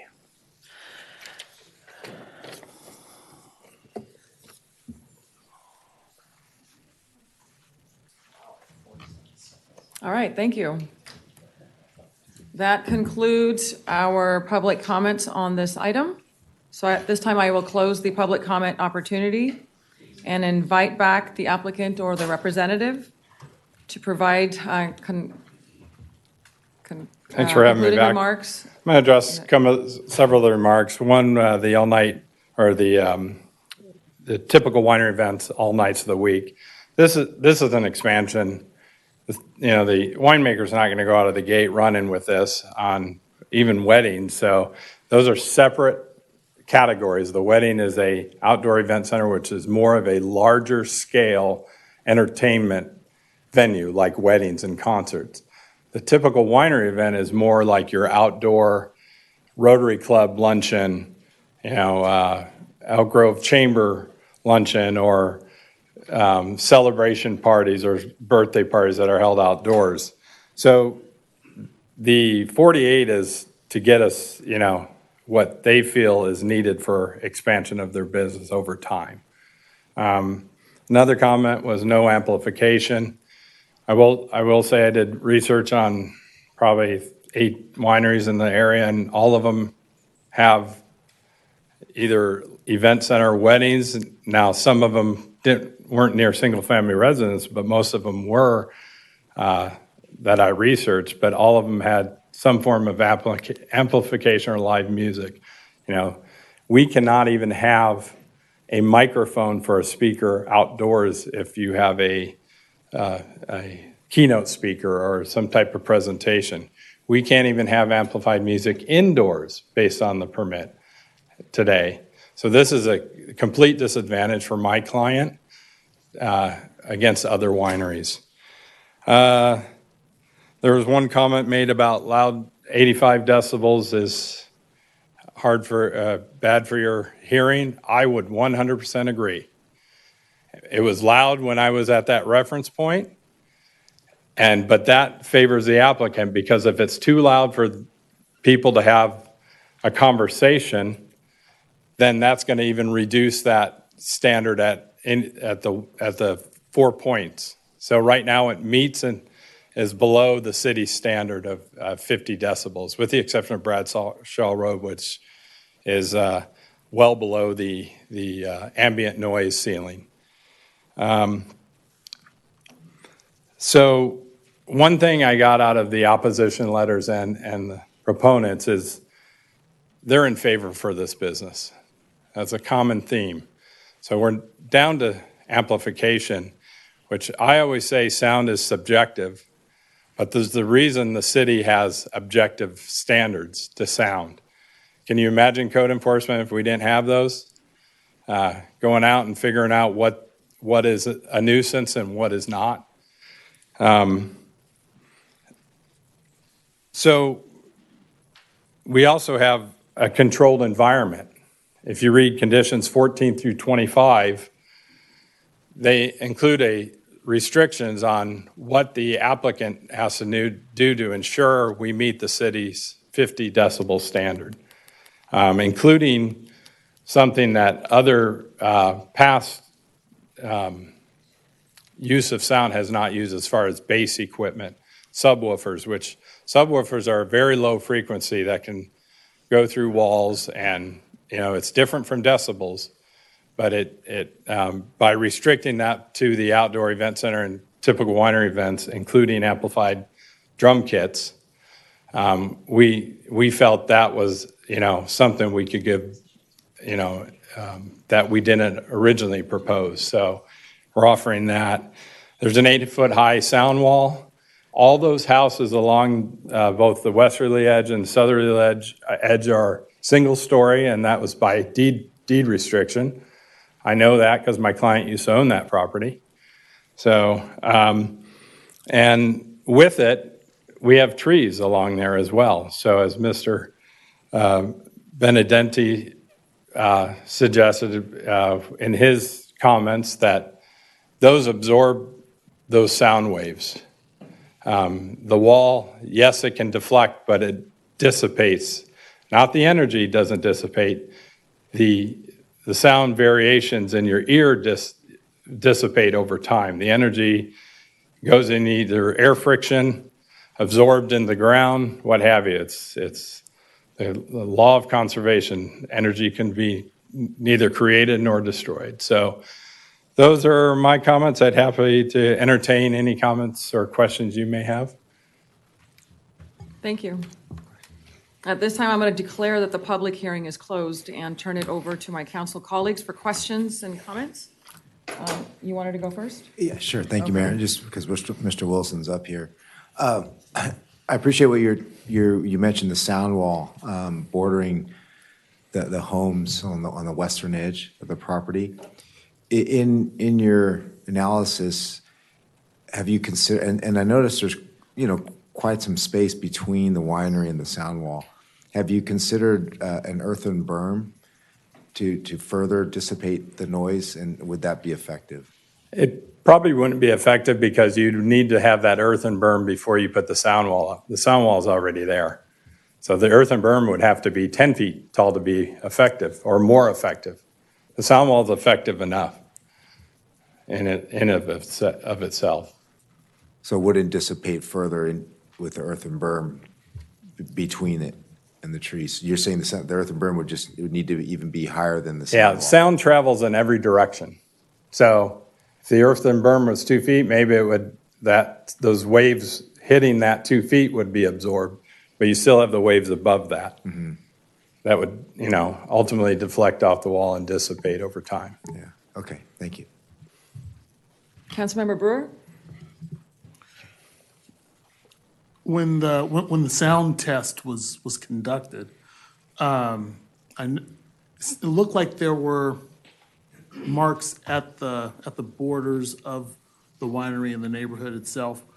Were there any individuals that were, as part of that test, able to go into the neighborhoods to see how far the ambient sounds were traveling, and to really get a good feel for if it caused that sort of a sound nuisance that would require some sort of special consideration? Standard practice is typically not to get in the backyards or further past the nearest sensitive receptor. In this case, they used the sound consultant who couldn't make it tonight, used a model used for federal highways to find out what that credit is because the meter was in front of the wall on the applicant side. So it was determined, oh, there's a reduction of 7 decibels. However, I did, at the closest point on the west, I ran based on that logarithmic schedule, and I think the nearest home across the street was 525 feet, and the decibels turned out to be at that location at 85 decibels at 41, well below the city standard. And that assumes a clean environment, no wall, most of those single story, encroach above the wall, obviously, even though they're single story, and then you have the trees. But in a neutral environment with no wall, no trees, no houses, you would still get 41 decibels at that closest one across the street, which is 9 decibels below the city standard. And that travels well into, because for the neighborhood directly behind the winery, you do have a street with a cul-de-sac, and the noise or the sound would waft over, but some of it will dip into, especially if there's any sort of windy day or current, that would dip into those areas. Does the sound, and with the sound wall, the trees, does that reduce the decibel levels even more the further west it travels from that direction? It would. Weather does play a factor, so does, humidity. A foggy day, foggy night, sound's not going to travel as far. A clear night, this happened to be the 5 ambient days he did the recordings. Those were beautiful days. I helped set the meters. I was sweating. It was a, April day, nice and hot, so the days were nice and clear. So we feel we have good information, but we stand by, the information he provided. And I honestly think just the wall as attenuation was considered. The landscaping, even along that wall, was not considered. So it could even be less than or more than a credit of 7 decibels. And then you have, as part of the conditions of approval, you have 39 conditions of approval, and from 14 to 25 are very descriptive of the requirements, especially the part where a log would be counted for each day, for each incident, for whoever's performing at the winery. All that information is recorded down. And so looking at that, that's a sort of accountability measure that is not wired into other agreements, which kind of definitely implies where what happens here is not applicable to the other establishments to the north in the rural area. That's correct. It's probably the most controlled environment from a winery with amplified music in this area, I could say for certain. One of the conditions is the bass. I talked about the bass. There's another condition about getting a qualified sound meter that meets those American standards. And I'm working with Chris, the winemaker, on the ones that can record over time and date stamp and provide that log and record of those typical winery events and outdoor event center events. And for that area that I kind of called the good neighbor clause, there's that added piece where if someone is disturbed by the levels, if they're too high or they feel they're too high, they call directly the establishment to see if the music can be reduced or turned down, correct? That's correct. There's actually 2 conditions. One, to provide a primary and alternative number to the city, because I've been in this business long enough, most of the time the city police or code enforcement get these calls. But there's also a requirement for them to publish those representative contact information on their website. Okay. No, those are the questions that I have. I think what we're looking at right here is something very interesting, and I saw what the Planning Commission had recommended. And there's also I'm looking over here, there is a scale that even has where for each of these events that take place, the music would shut down an hour before the event is over, just to make sure that the lines are being respected between the establishment and the neighborhood. Am I wrong on that, or? You are correct. That was something we gave after the Planning Commission and having the community meeting. We reduced the outdoor event center, even though it says 11 to 10, music stops at 9. For typical winery events, it's 11 to 9, music stops at 8. So that was something we agreed to. And then the last hour is just for employees to clean up, late stragglers going to the parking lot, and you know, you're done by 9 and 10 respectively. If they're straggling, hopefully they catch an Uber or a Lyft. Yeah, that's what I meant. They're getting an Uber or a Lyft. Thank you. That was funny. Councilmember Spies. Okay. So we're going to be doing deliberation after questions for him, right? We're not doing the whole. It's all We're doing it all. Because Mr. Darren is here. Right. You can ask him if you have questions, but we're also deliberating. Oh, okay. He just was already up here. I didn't know if you were separating the. No, Okay. no, because All right. the public hearing itself is closed. Yeah. Okay, I got you. All right, so I want to go to, I want to talk about the condition number 23. So 23 talks about shall keep a log, the minimum of the log shall include date, time, start, duration, blah, blah, blah. And it says, shall be made available to the community development director upon request.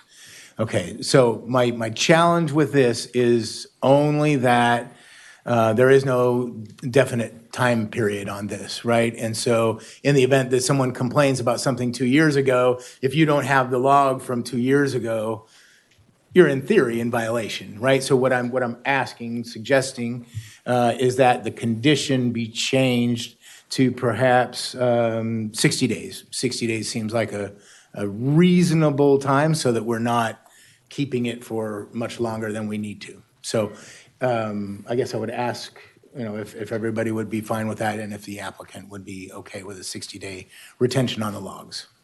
Okay. All right. So I guess since we're deliberating, I guess I'll just get started with it. And so I'm not asking you questions. I'm doing my talking now. Yeah, sit or stand, whatever you want to do. Okay. If you want, Are we coming back for questions? If you want to go to Sergio next, that's where I was going. I didn't want to. You want to go next, Councilmember? Okay. Thank you, Councilmember Spies. Quick question: how many breweries do you know have any sound system or that want to play music?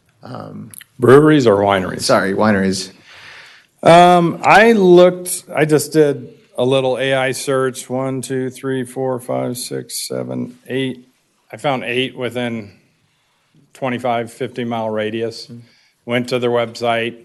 I was looking for keywords like music, live music, weddings. All of them had that. Okay. 3 of them were remote locations, not near single family. I'm not going to call them out. And then there was, let's see, 1, 2, 3, 4, 5 of them, well, 4 of them that it was difficult to tell, but I'm doing aerial measurements with Google Earth on where I feel the music or wedding would occur. And then I'd see a nice house across the street. And for the most part, those 4 averaged anywhere between 150 and 215.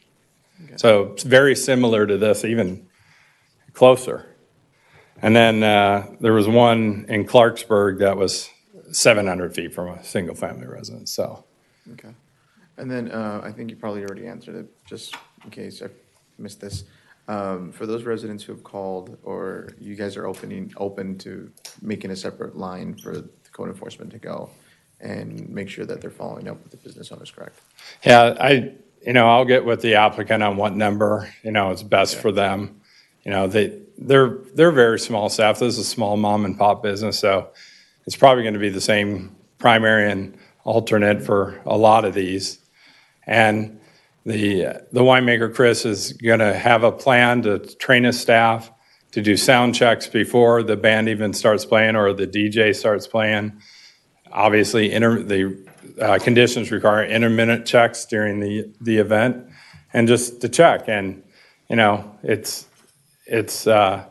going to make the recommendation that they start out easier and don't come out of the gate running, because sometimes it's hard to put that genie back in the bottle. So, but hopefully that answered your question. Okay. Councilmember Space, can I ask for a clarification on your proposed change to condition of approval 23? I want to make sure we understand what you're asking. The condition right now says the log will be kept and be provided to the community development director upon request. And it wasn't clear if you were saying that the logs only get kept for 60 days, or are you suggesting that they be turned into the community development director every 60 days? It just wasn't clear to me what you were suggesting.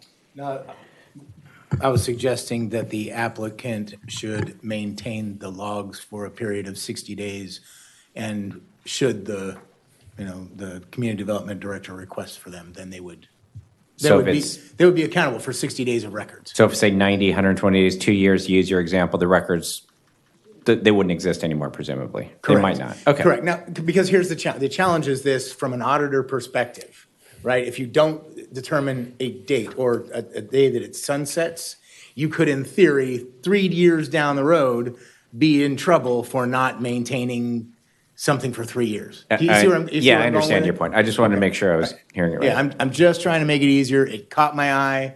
Not trying to make any. And you're huge suggesting waves. 60? I'm suggesting 60 days. I think there's another conditional use permit that I'll refer to later that is at 14 days, but I understand that 60 would make everybody happy. Ample time. Yes, and so That's ample time. It's ample time. Look, I mean, if you have a complaint, it should be, if you're not Timely. dealing with it in a timely fashion. It should be Yep. timely. Right. Especially for something like this. I wish I would have caught that, but we accept that change the condition. I mean, maybe they don't have an event within a certain 60-day period. Right, then they wouldn't have to record anything. Yeah. Oh, I thought you meant they wouldn't keep it. If on January Never mind. 1st, Sorry. right, they have an event, they would need to keep it until. For 60 days. Yeah. Whatever, 60 days. So rolling prior. 60. If nothing happens in that Yeah. period of time, they need to retain nothing. Got it. Right. Sorry. Yeah. Yeah, it's simply an issue of audit.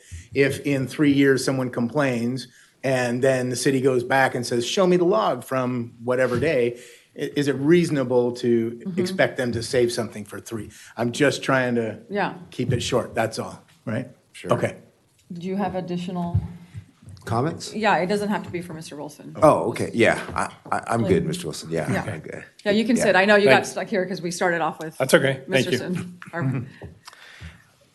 Just, my thoughts, obviously we have a small business owner, and by the way, Mr. Bartholomew family's been around a long time. As someone mentioned earlier, advocate for Elk Grove Incorporation, so a lot of respect for you there. Small business in general, I think we all want to support, but this is the challenge, right?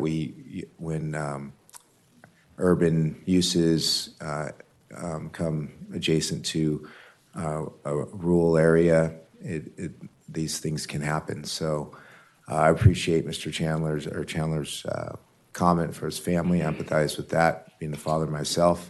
It's really tough once the kids go down for a nap. So it's this is very. I understand the concern that's being raised. I did try to record on my Apple Watch the decibels. The speakers at the podium, just to give you an idea, at the podium ranged anywhere between 53 and 66 decibels in this quiet environment. And so just kind of for my own awareness to give me an idea of what 66, 60 decibels would feel like or sound like. But I also heard a lot of support for the business too. So I'm trying to figure out a way to compromise and how we can do this.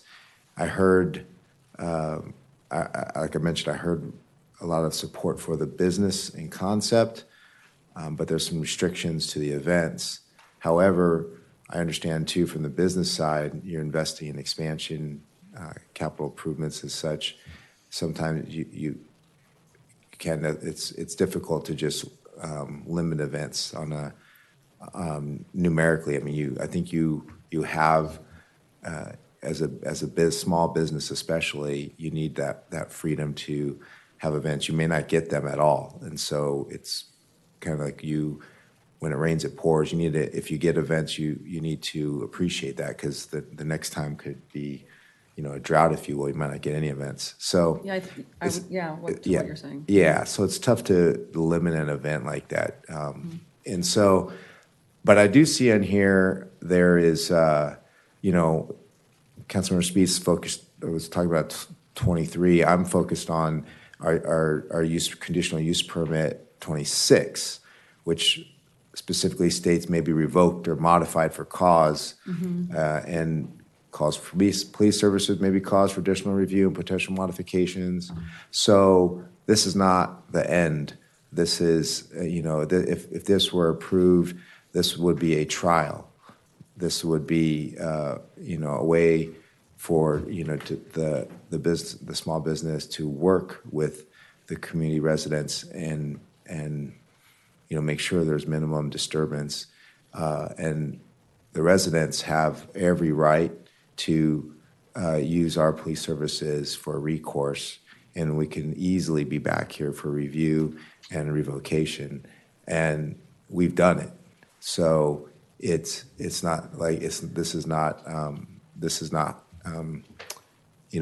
meaningless.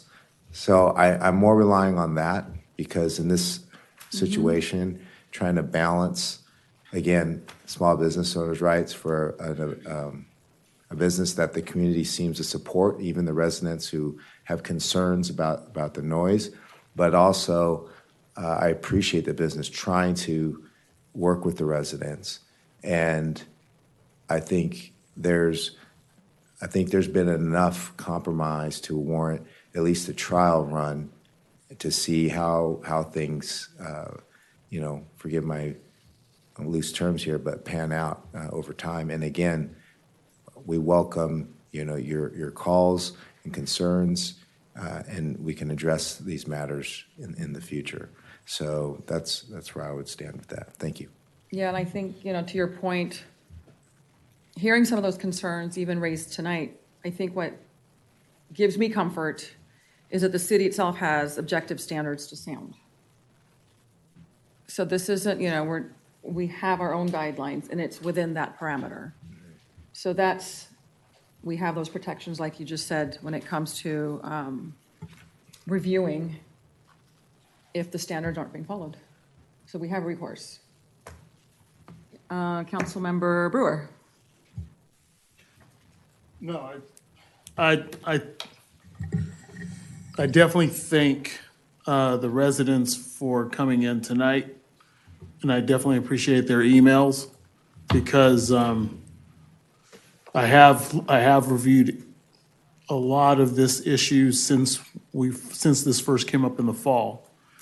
And I do recall having conversations with Mr. Bender about this, and there were some of his stuff that he offered were pretty fair and straightforward, that can help be a win-win for everyone involved.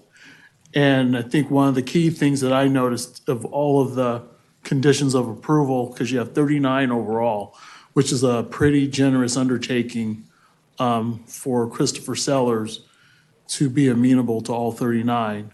And I definitely appreciate Councilmember Spies' amendment on 23 for the 60 days, because that is a common sense approach. But I'm looking at number 22, that's pretty much said, should the sound levels at the reference position exceed 85 decibels, the winery representative shall immediately notify the band or the DJ to reduce the level to 85 or below. which is important because it goes right to where the mayor has stated about the noise standards that are already in place for the city, throughout the city. As long as you're in Elk Grove city limits, those standards apply. And I think that's very helpful, not only for the business to still maintain being successful, but also for the peace of mind for the neighborhood adjacent to it. It's an interesting issue in itself because you have the number of events being increased. So that means there will be events taking place during the week. Some events may be acoustic. Most of the events I would think would be acoustic. And if you're having a DJ, it's going to be for a larger event. And the management at Christopher Sellers is really good about interacting with their vendors and letting them know the rules of the road. So there's no controversy, no hiccups going on during the day of those events to make them pleasant, not for everyone involved. And I think it's a fair approach because it's a business no different from our other winery establishments in town that want to stay competitive, that want to stay on par or on pace with the other ones that provide a similar service. And it's something that strikes a balance that is fair for everyone involved. The amount of noise from the events, that will be handled by the business itself. But I'm hoping that as this evolves and continues to evolve, that the feedback and the communication between the neighbors, between the business, continue. Because we all want to see Christopher Sellers succeed, and we want to see them succeed successfully, but also responsibly as well. So I think what we have here is a pretty fair approach, and I'm very supportive of what we have before us tonight. Thank you. Councilmember Spies? Thank you, Madam Mayor. I've had the fortunate opportunity to do this once before with a different location. And so first, genuinely, seriously, I want to thank the public for coming out and for having a calm, rational conversation. The other event the other application was nowhere near as calm and collective as this is, and genuinely, I understand that there can be some angst in this, and so I appreciate you. In terms of outreach, I haven't paid attention to all of it, but I know that outreach has been done. In the other application, there was outreach done as well, but I think you've exceeded the outreach here. So to do a little bit of comparison, again, this has been done before, where the sensitive receptors were actually much closer. Okay, it comes down to science that I don't do really well trying to explain, but the sound at the source is not the same measurement of source at the sensitive receptors.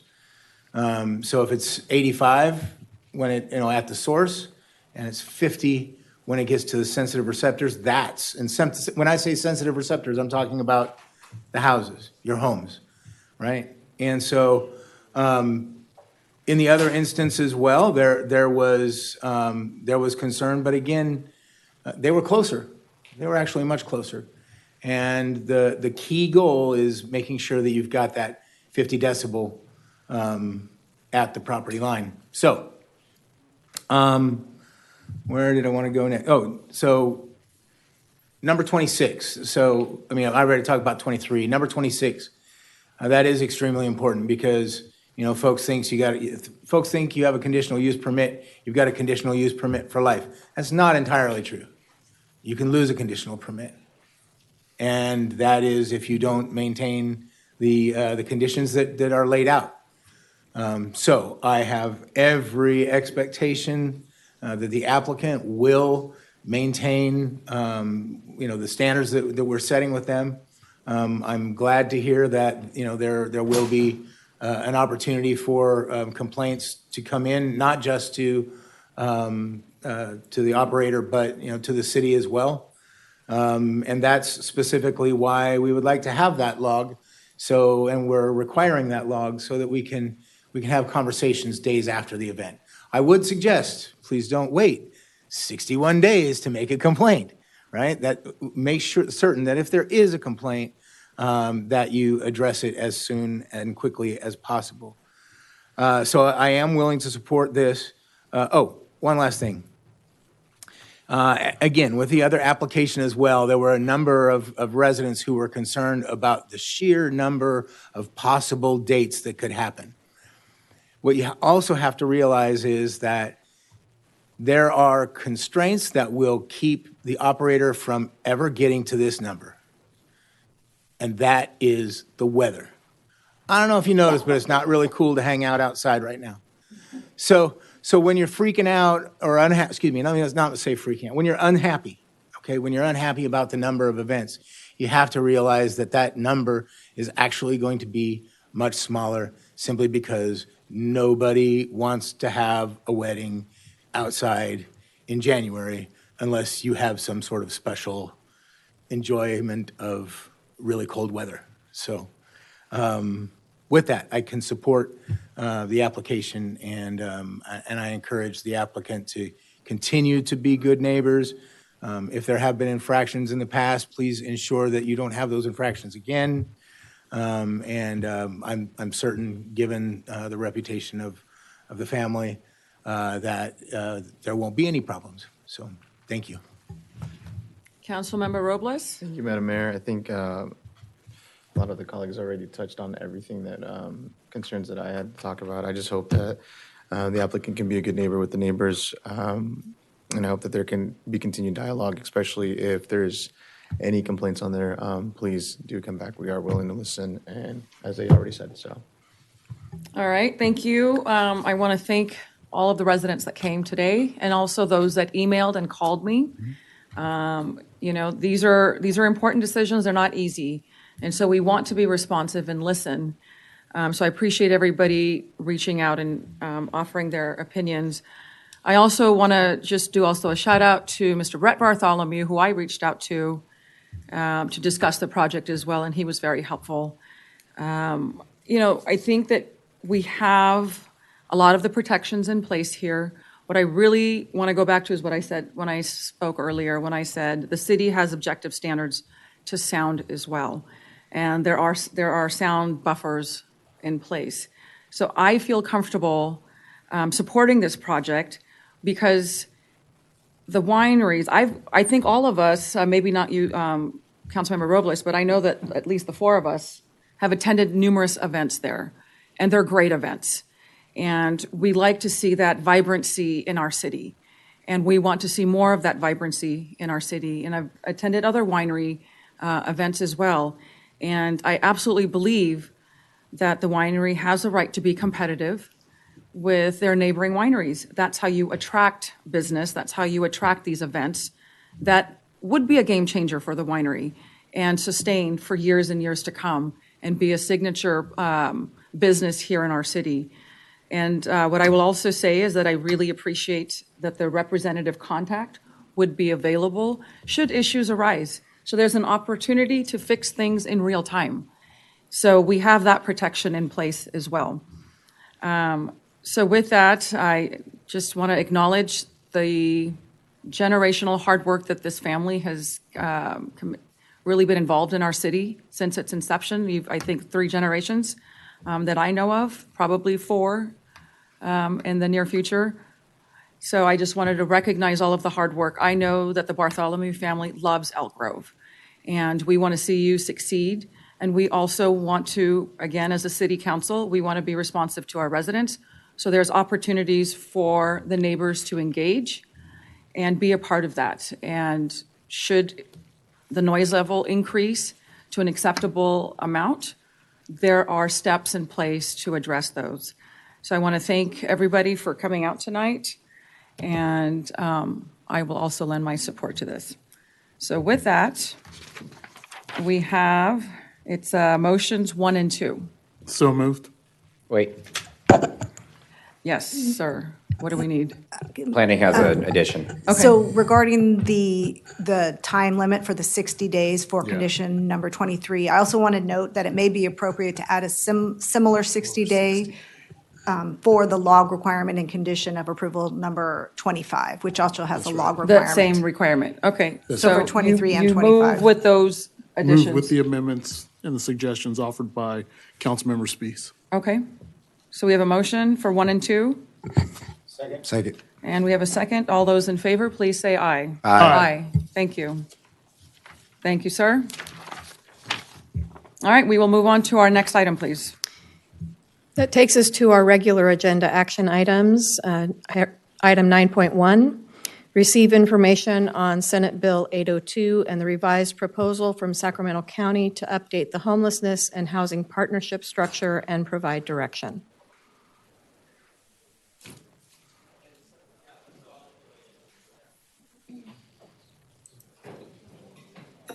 All right. Good evening, Mayor and Council members. I'm Sarah Bontrager, your Housing and Public Services Manager. Tonight, our topic is to review the SB 802 and somewhat related, the revised homeless partnership structure proposed by the County of Sacramento. So just by way of background, there are many players in homelessness in our community. Sacramento County plays a role in providing direct services through usually contracts with nonprofits for both shelter and a lot of behavioral health and public benefits like CalFresh and CalWorks. We also have our continuum of care, which I'll talk a little bit more about in a minute. That is managed by Sacramento Steps Forward, which is a nonprofit agency and has been since 2011.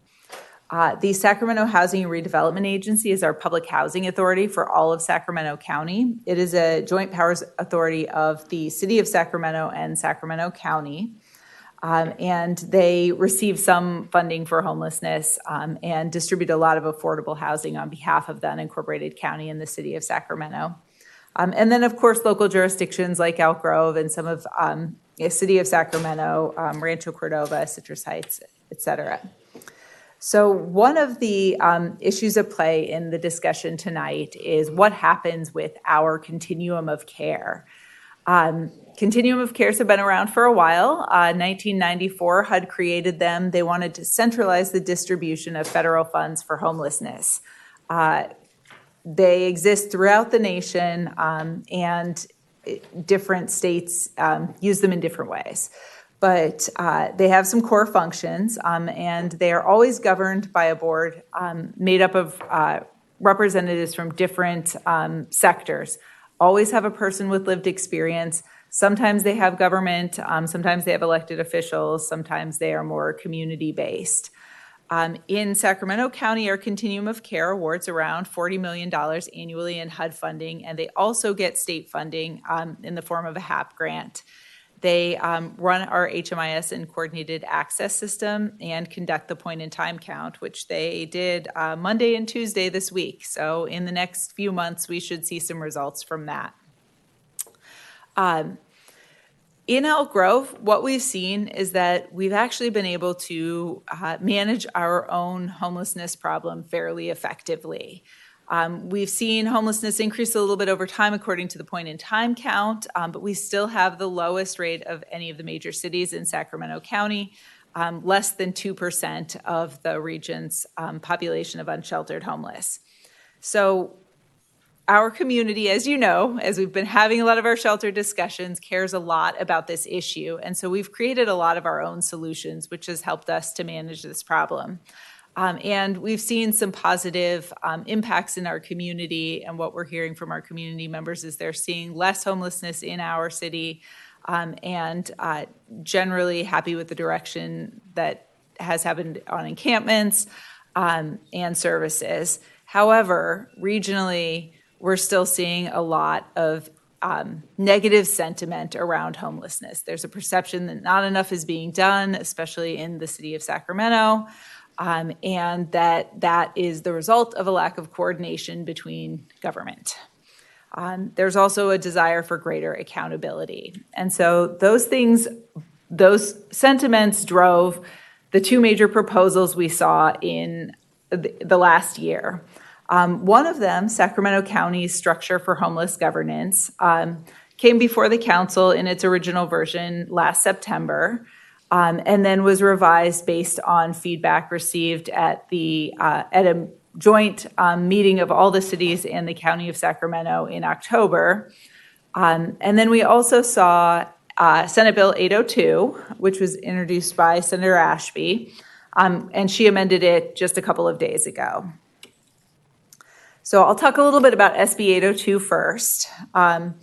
The key elements of SB 802 are the creation of a joint powers authority that would change the Housing and Redevelopment Agency, SHRA, into the Sacramento Area Housing and Homelessness Agency, which I'm going to call SAHA. That SAHA agency incorporates SSF, SAC Steps Forward, and the COC into it in a new homeless division. And it also gives more funding and decision-making power over affordable housing and homelessness to this new agency. Elk Grove would receive, as a part of SB 802, 2 seats on the board of that entity.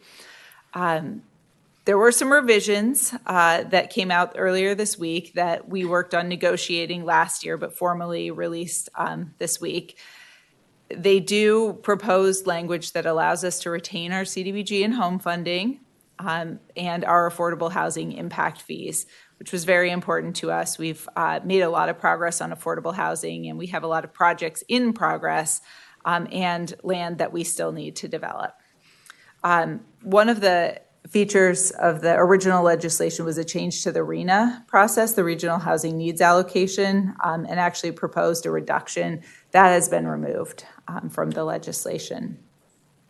So the amendments did remove our most significant concerns about SB 802, and as a result, we, as staff, are recommending moving to a neutral position on the bill with the amendments that were proposed and came out this week.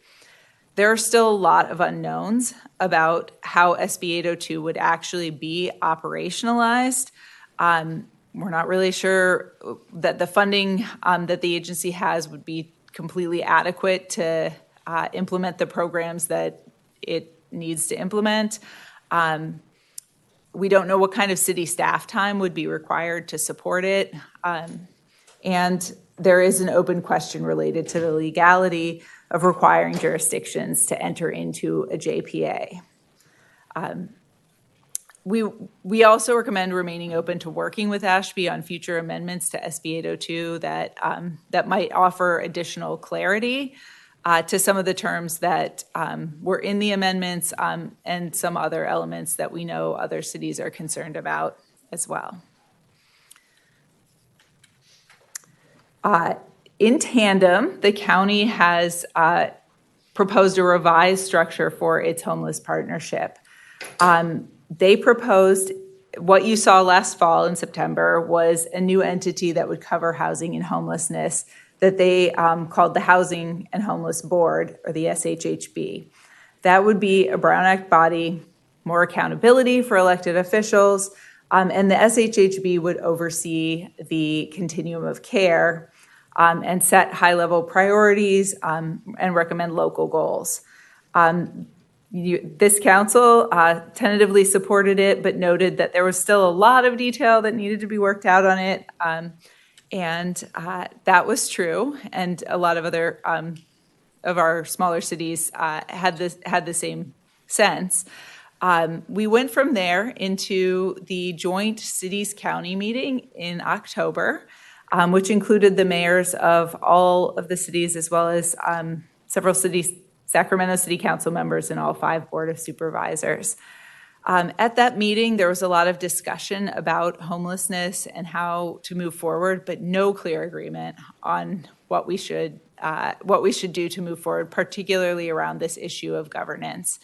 The smaller cities perspectives were pretty unified, including Elk Grove, wanting to retain our own land use control and control over our own funding, recognizing that in suburban jurisdictions, homelessness looks different and might need different responses than you would see across the county as a whole. And so wanting to be able to continue to implement the things that have worked in our communities or that we think will work best in our communities.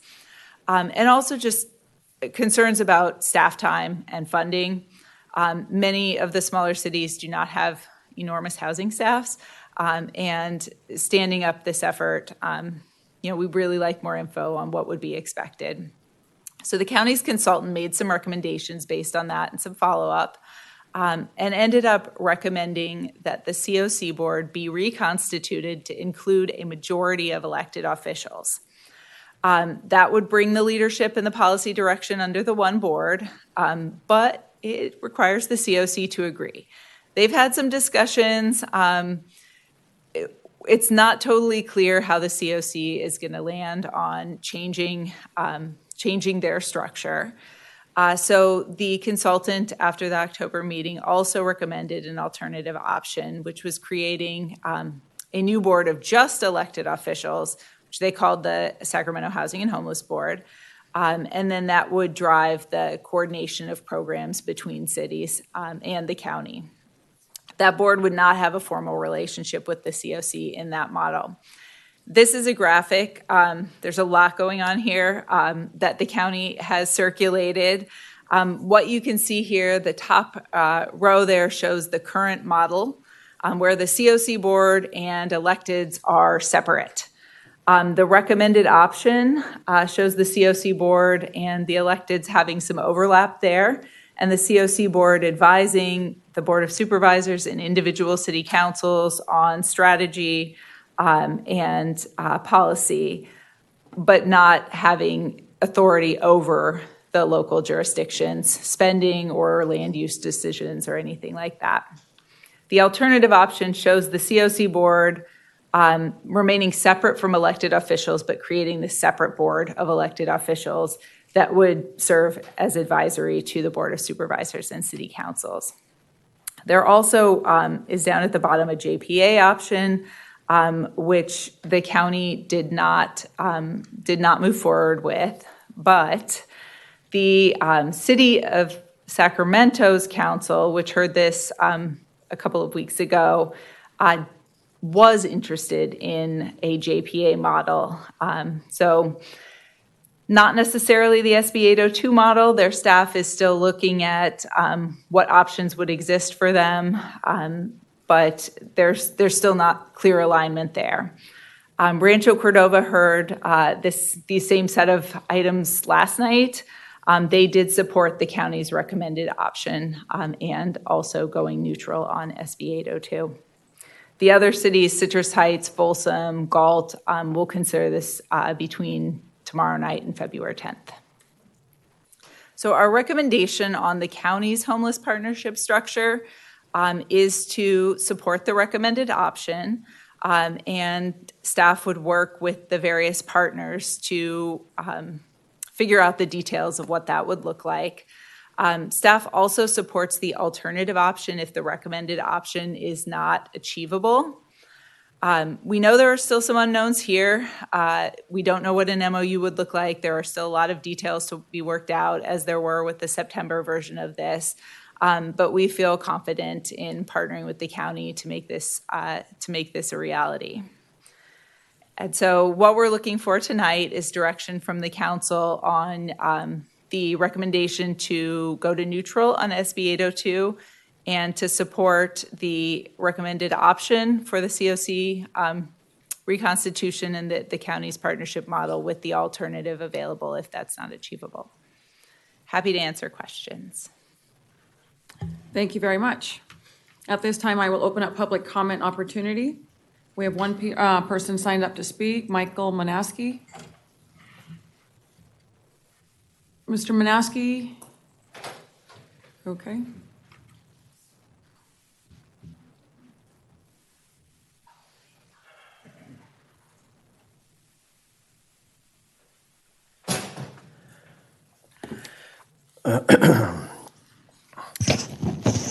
The bureaucracy of funding and administering homeless assistance is a big business and a distraction from the need for solid policies of affordable housing. There are many hundreds, not 83, homeless people in Elk Grove. There's over 6,500 homeless in Sacramento County, according to the last point-in-time study that was just done. And it's actually in process right now. So there's over 6,500 homeless in Sacramento County, which has a population of 1.6 million. If you divide that, the population of Elk Grove is more than 11% of that number. That means that there are over 700 homeless attributable to Elk Grove. The Elk Grove Police Department drives them away. That's why the homeless concentrate elsewhere. But there are many poor people who work here who cannot afford to live here and are likely homeless elsewhere. Other than to segregate economic classes into low-rise, landlord-run villages, the Elk Grove City Council and the city manager have no affordable housing plan. SB 802 rearranges the deck chairs on the sinking ship of state. It's a sleight of hand move to distract from the impotent and negligent electeds and bureaucrats. The real money in housing is made in bank lending interest, real estate profits, and so on. And the ability of a country to pay taxes must always be proportioned to a great degree to the quantity of money in circulation. And that's the principle upon which taxation was built in this country, according to the Federalist Papers. Housing, transportation, healthcare, and all of our expenses are unaffordable to more than half of the U.S. population, according to the Bureau of Labor Statistics. So what's the answer to this dilemma of the richest country in the world, half of whose people are, by any measure, economically impoverished and whose lives and health are imperiled? It's certainly not more taxes like Measure E on such people. As it is, homelessness is a $220 million business in Sacramento County with tens of millions of those dollars spent on psychiatrists and their appurtenant businesses. Maybe the house you live in should be made affordable, a personal untaxed property, and maybe the real money in housing needs to pick up the tab. Thank you. That was, that was our final speaker on this, so I will go ahead and close public comment. And Mr. Bierman, you have some information you want to provide? I'd just like to make maybe a couple comments. Obviously, this is a pretty complicated subject and one that's been a lot of discussion. We're not unique in the Sacramento region. I think that both SB 802 as well as the county's proposal are flawed, but there's no perfect solution to the problem, right? I think the goals of better regional collaboration are laudable, and I think the county's proposal in particular takes a step in the right direction. So I think from your staff's position, I think the county's proposal is one that we definitely support, the recommended option. And I think it's far superior to SB 802. And we would hope and love for the senator and her office to really work closely with the cities and with the county to hopefully come up with a solution that works for everybody. The reason we're recommending kind of a support position on the county's proposal and a neutral position on SB 802 is because, again, we like the county's proposal. We think it's a good step in the right direction, a good solution. SB 802, as originally proposed, would have been devastating for the city of Elk Grove. I would have taken all of our funding for affordable housing and homelessness and put it as part of a big pot with the GAPA. We worked hard with Senator Ashby's office. We appreciate her willingness to cooperate and collaborate with us to remove those funds from the bill. And so the amendments that Sarah spoke of largely address our concerns. So that's why we're willing to move towards a neutral position. I will add that there's still a little bit of work, we think, left to be done on the bill. Senator Ashby's office has expressed a willingness to work with us to address any remaining technical things that we think would more clearly protect our funds. But assuming we can get any revisions that we think are necessary, we definitely recommend that the council express its support to go to a neutral position as long as our funds can be protected. And so I just wanted to make sure that was clear. We're not quite there yet on the bill amendments, but we're definitely heading in the right direction. And so if you would vest me with the authority to make the determination that whatever the final bill language is, if it addresses city's substantial concerns, that then the city would then officially change its position from opposed to neutral. And we're happy to answer any questions that you have. All right, excellent, thank you. Question, I'm Mayor. actually gonna let Council Member, our Vice Mayor, start since he was also very helpful on this. Thank you, Mayor. But I have first a question, Jason, on your comments. I appreciate the clarification. Do we know obviously the senator isn't agreeable to the county's proposed option, but do we understand why she feels compelled the need to reintroduce 802? I recall from those conversations, if the county and the city and everybody, all of us here, the mayor and all the mayors, if they were making progress, that 802 would not come back. So I'm just curious what conversations have happened. I think I would say there's still hope. There's still opportunity for discussion and dialogue. There's an interest in further discussions on this. I think the biggest thing, in my understanding, is that the county's proposal does not create a JPA. And that was one of the big things that she was hoping to accomplish through that. And so, I'm not going to speak for the senator specifically. There may be other areas or other issues that she continues to have concerns over on the county's proposal, but I think that's one of the big ones. I see. Okay. Well, I just say I agree with staff's recommendation. If we can ensure that all the amendments that we had talked about and what we need to protect our city's funding in the 802 bill, I think that we would be fine going, in my opinion, we should be fine going from opposition to neutral. I think the position of opposition is always there for us.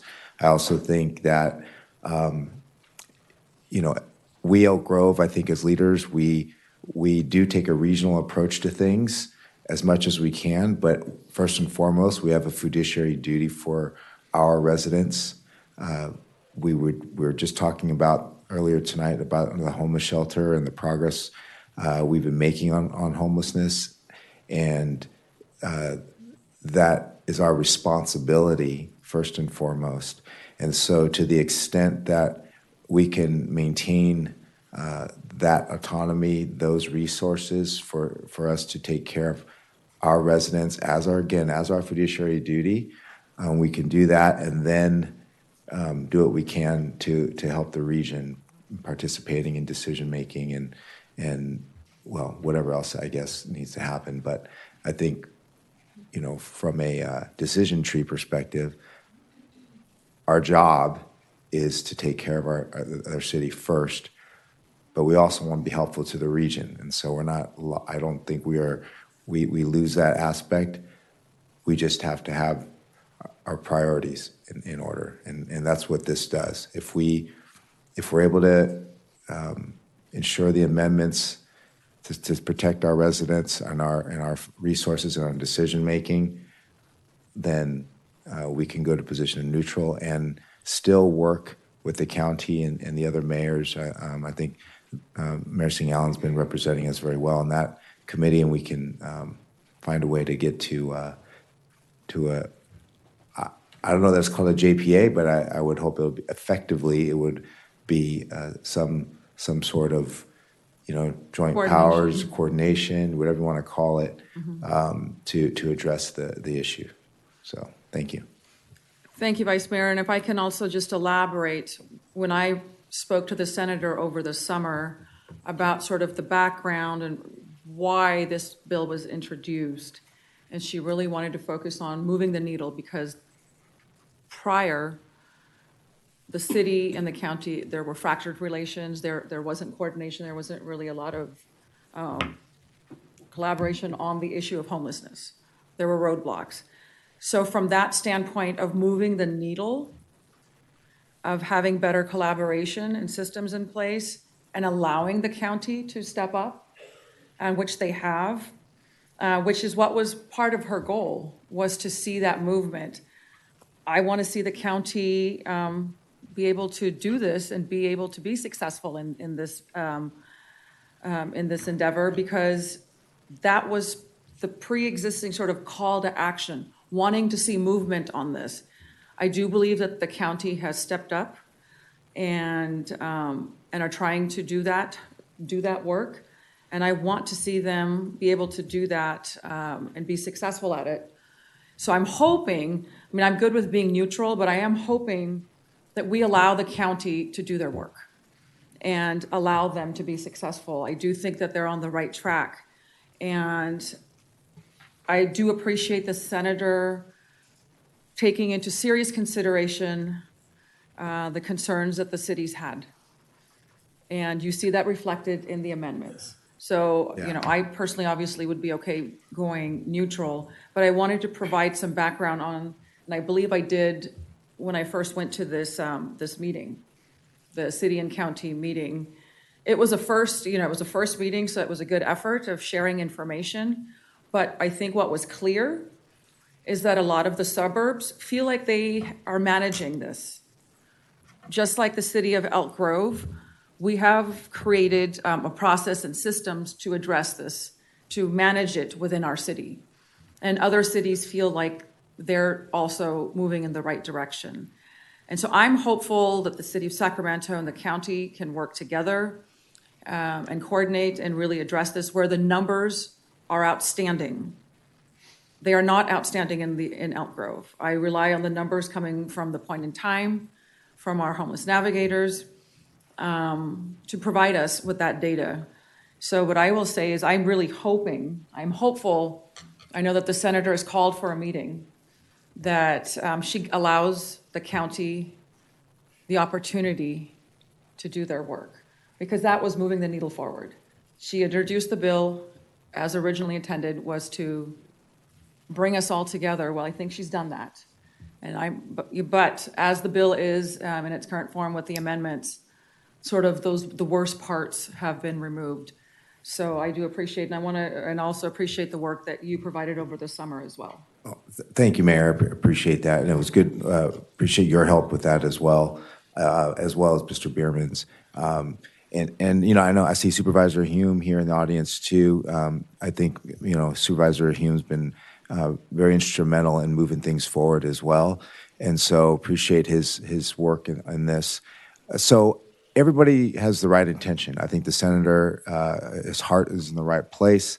I think we're all trying to solve it, but we all, from a governance structure, we all have these responsibilities, right? Each elected official for their city or county district. And then obviously the senator's in a much, you know, even bigger jurisdiction. So everybody is trying to take into account what they were elected for, who they were elected by, and but we all have the topic, the issue of homelessness, and how do we solve it? How do we make it better for the region? And so I too hope that we can continue to work, you, Mayor, and Supervisor Hume, on this effort that's going forward. In the meantime, on a parallel track, you know, if we can get our amendments, we will happy to go to a position of neutral. And so we will work with the senator in that capacity as well. And so then, but you know, that one outstanding concern that we saw in the presentation was the legality itself of the JPA. That question, I think, would address a lot of this. So I would love to see that addressed, whether it's Ledge Council or where this is going to take place. But the legality of the JPA is at the heart of a lot of this discussion. If it's not, and we know that now, then at least we can be fully supportive and move forward with what the county is doing and really make that successful. That question is imperative to answer, the legality. So I'd be curious to see when Ledge Council is going to weigh in on this. Well, I'll defer to Mr. Hobbs, but I mean, I think Ledge Council will write what the author desires.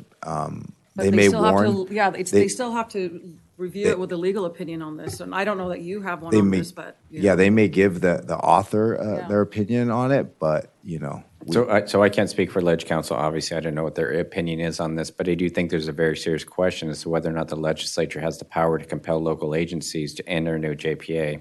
A JPA, by its terms, is a joint powers agreement being sort of the key principle there. Mhm. And so to be compelled to enter into an agreement is sort of antithetical to the notion of an agreement. But it's a little unclear, but I think there is a very serious legal question, Mayor and Council, as Yeah. to whether or not they can do that. and how does that get answered, John? Will ultimately get answered by the courts. Yeah. Someone would perhaps pursue litigation and seek a court declaration as to whether or not that's a valid use of the legislative power. And so if a 802 were to get approved, signed into law, went into effect, that answer would need to be decided by the courts. Would that bill go into effect, or would it be stayed until? So as a courts general decide? proposition, absent judicial intervention, once laws are passed, then they are the law. The subject of the law is bound to comply with them. However, a court could, in appropriate circumstances, stay the effectiveness of the law, sometimes even before the law is passed, although that's an unusual thing for courts to do. They usually wait for the bill to be passed before they intervene. But if a court had serious questions about the validity or constitutionality of the law, then the court could enjoin it pending further proceedings. But that's all to be determined later, if and when the bill is passed, and if and when litigation is filed, and if and when an injunction is sought and granted. And that's why I support staff's recommendation, Yeah. because why risk, our autonomy, our funds on a future court decision? I think there's, and it works both ways. There's incentive, Yeah. towards Senator. I think Senator would like to work with us. So we can always go to oppose if we need to. And if it winds up in court, we'll be there we could be there anyway. So Has our assembly member reached out to staff and shared any thoughts on this? Last summer. Last summer, but not since. recently. Okay. Councilmember Brewer. Thank you, Mayor. I want to thank you and Vice Mayor Soon for your leadership on this. I know it's created a lot of activity since August of last year, and to see the work that was being done, not only on the city's part, but also on the county's part, is definitely commendable, because the mindset from the cities is that we are doing our part to address the issue. We all have our different ways and our different methods, but just with my own seeing eyes and seeing what's going on here, we're definitely doing our part. The question that I have is, having the continuum of care board being reconstituted as the recommended option seems like it's the more appropriate way to go, because that way there's a mechanism in place, and there's actually a call to arms that both the county and the cities can adhere to move forward and continue to do the work, but see how we can make further improvements and further tweaks to address homelessness and make the issue more attainable for a solution. The Joint Powers Agreement, the JPA part of it, it's interesting because it feels like overall, it feels like it wouldn't take place, or at least wouldn't be implemented until January of 2028. So that definitely buys some time in getting the answers that we seek as far as the JPA is concerned. But also having someone to ask that question of Legislative Council now can definitely help too, because it is a two-year bill, meaning the bill's in the second house. That means it's been sitting in the assembly for a while. Any and all changes outside of the changes that were made on January 26th, which was Monday, any and all changes that are made has to be made in the assembly. Otherwise, when you get to this, come back to the Senate, it's on concurrence of assembly amendments, which means when the bill's back to the Senate, the only way it can be amended is if we can send that bill back to the assembly for those changes, and it turns very cumbersome. And there's a 72-hour notice that comes into play, which makes it even more tricky because all the bills, all the key policy really gets resolved within the last 4 days of the legislative session, which ends on August 30th of this year. So that makes the timeline even more dire.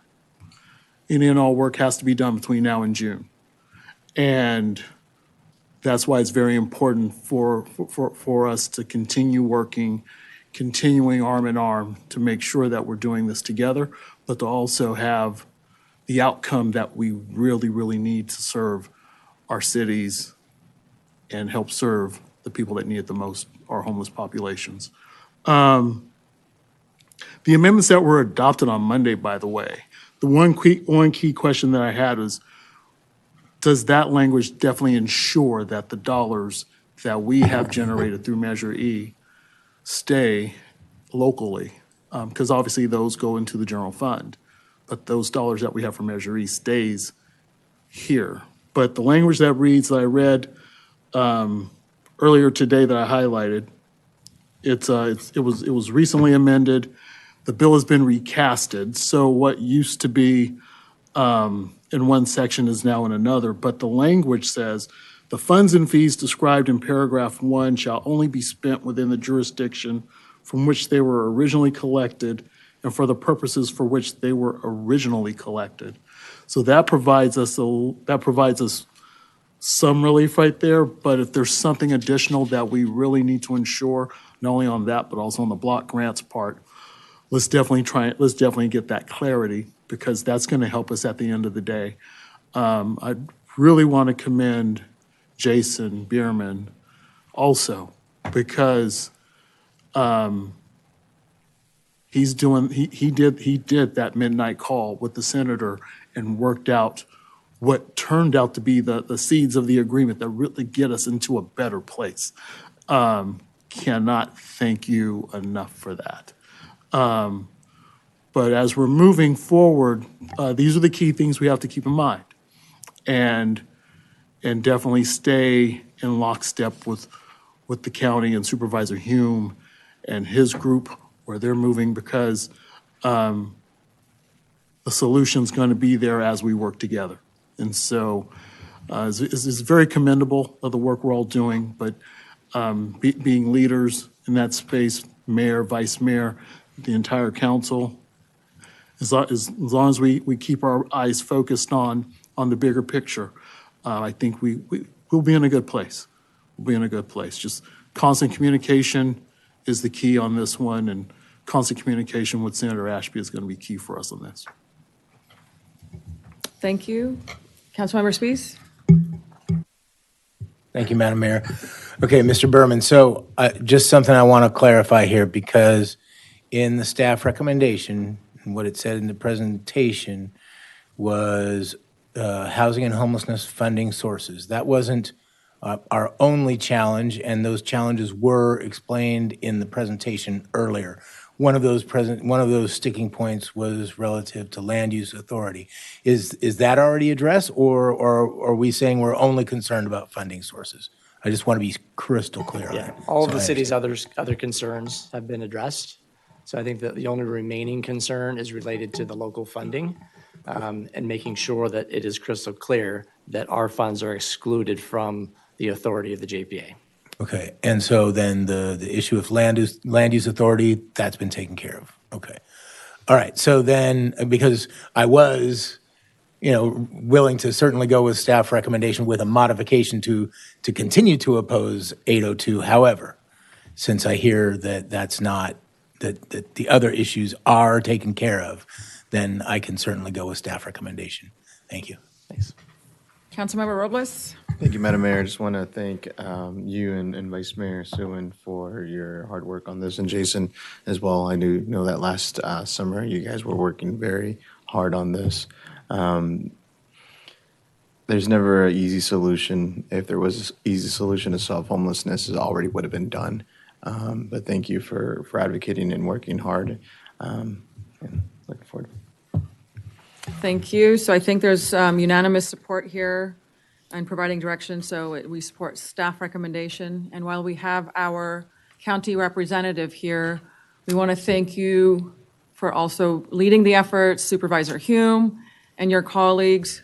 I've seen the hard work, and I've talked to all of you, and you are all committed to doing this work, to helping really move the needle on homelessness and having better collaboration and communications. You're all dedicated public servants, so I want to thank you for all the work that you continue to do on this. Madam Mayor? Yes, sir. I'd like to get a vote from the council on this. I think there's 2 points that I'd like to suggest in the motion. One Okay. is to authorize staff to move to a neutral position on SB 802. Okay. Contingent on the bill being amended to the satisfaction of staff that it addresses our local funding concerns, Mm-hmm. and also supporting the county's preferred option relating to the regional housing and homelessness. So So moved. moved what you just said. Yeah, so moved. Can I get a second? Second. All right, all those in favor, please say aye. Aye. Thank you. Thank you. It just says recommend. Item Next 9.2, receive information from staff and provide direction regarding updates to the memorandum of understanding between the City of Elk Grove and the Cosumnes Community Services District concerning landscape, trails, and parks maintenance.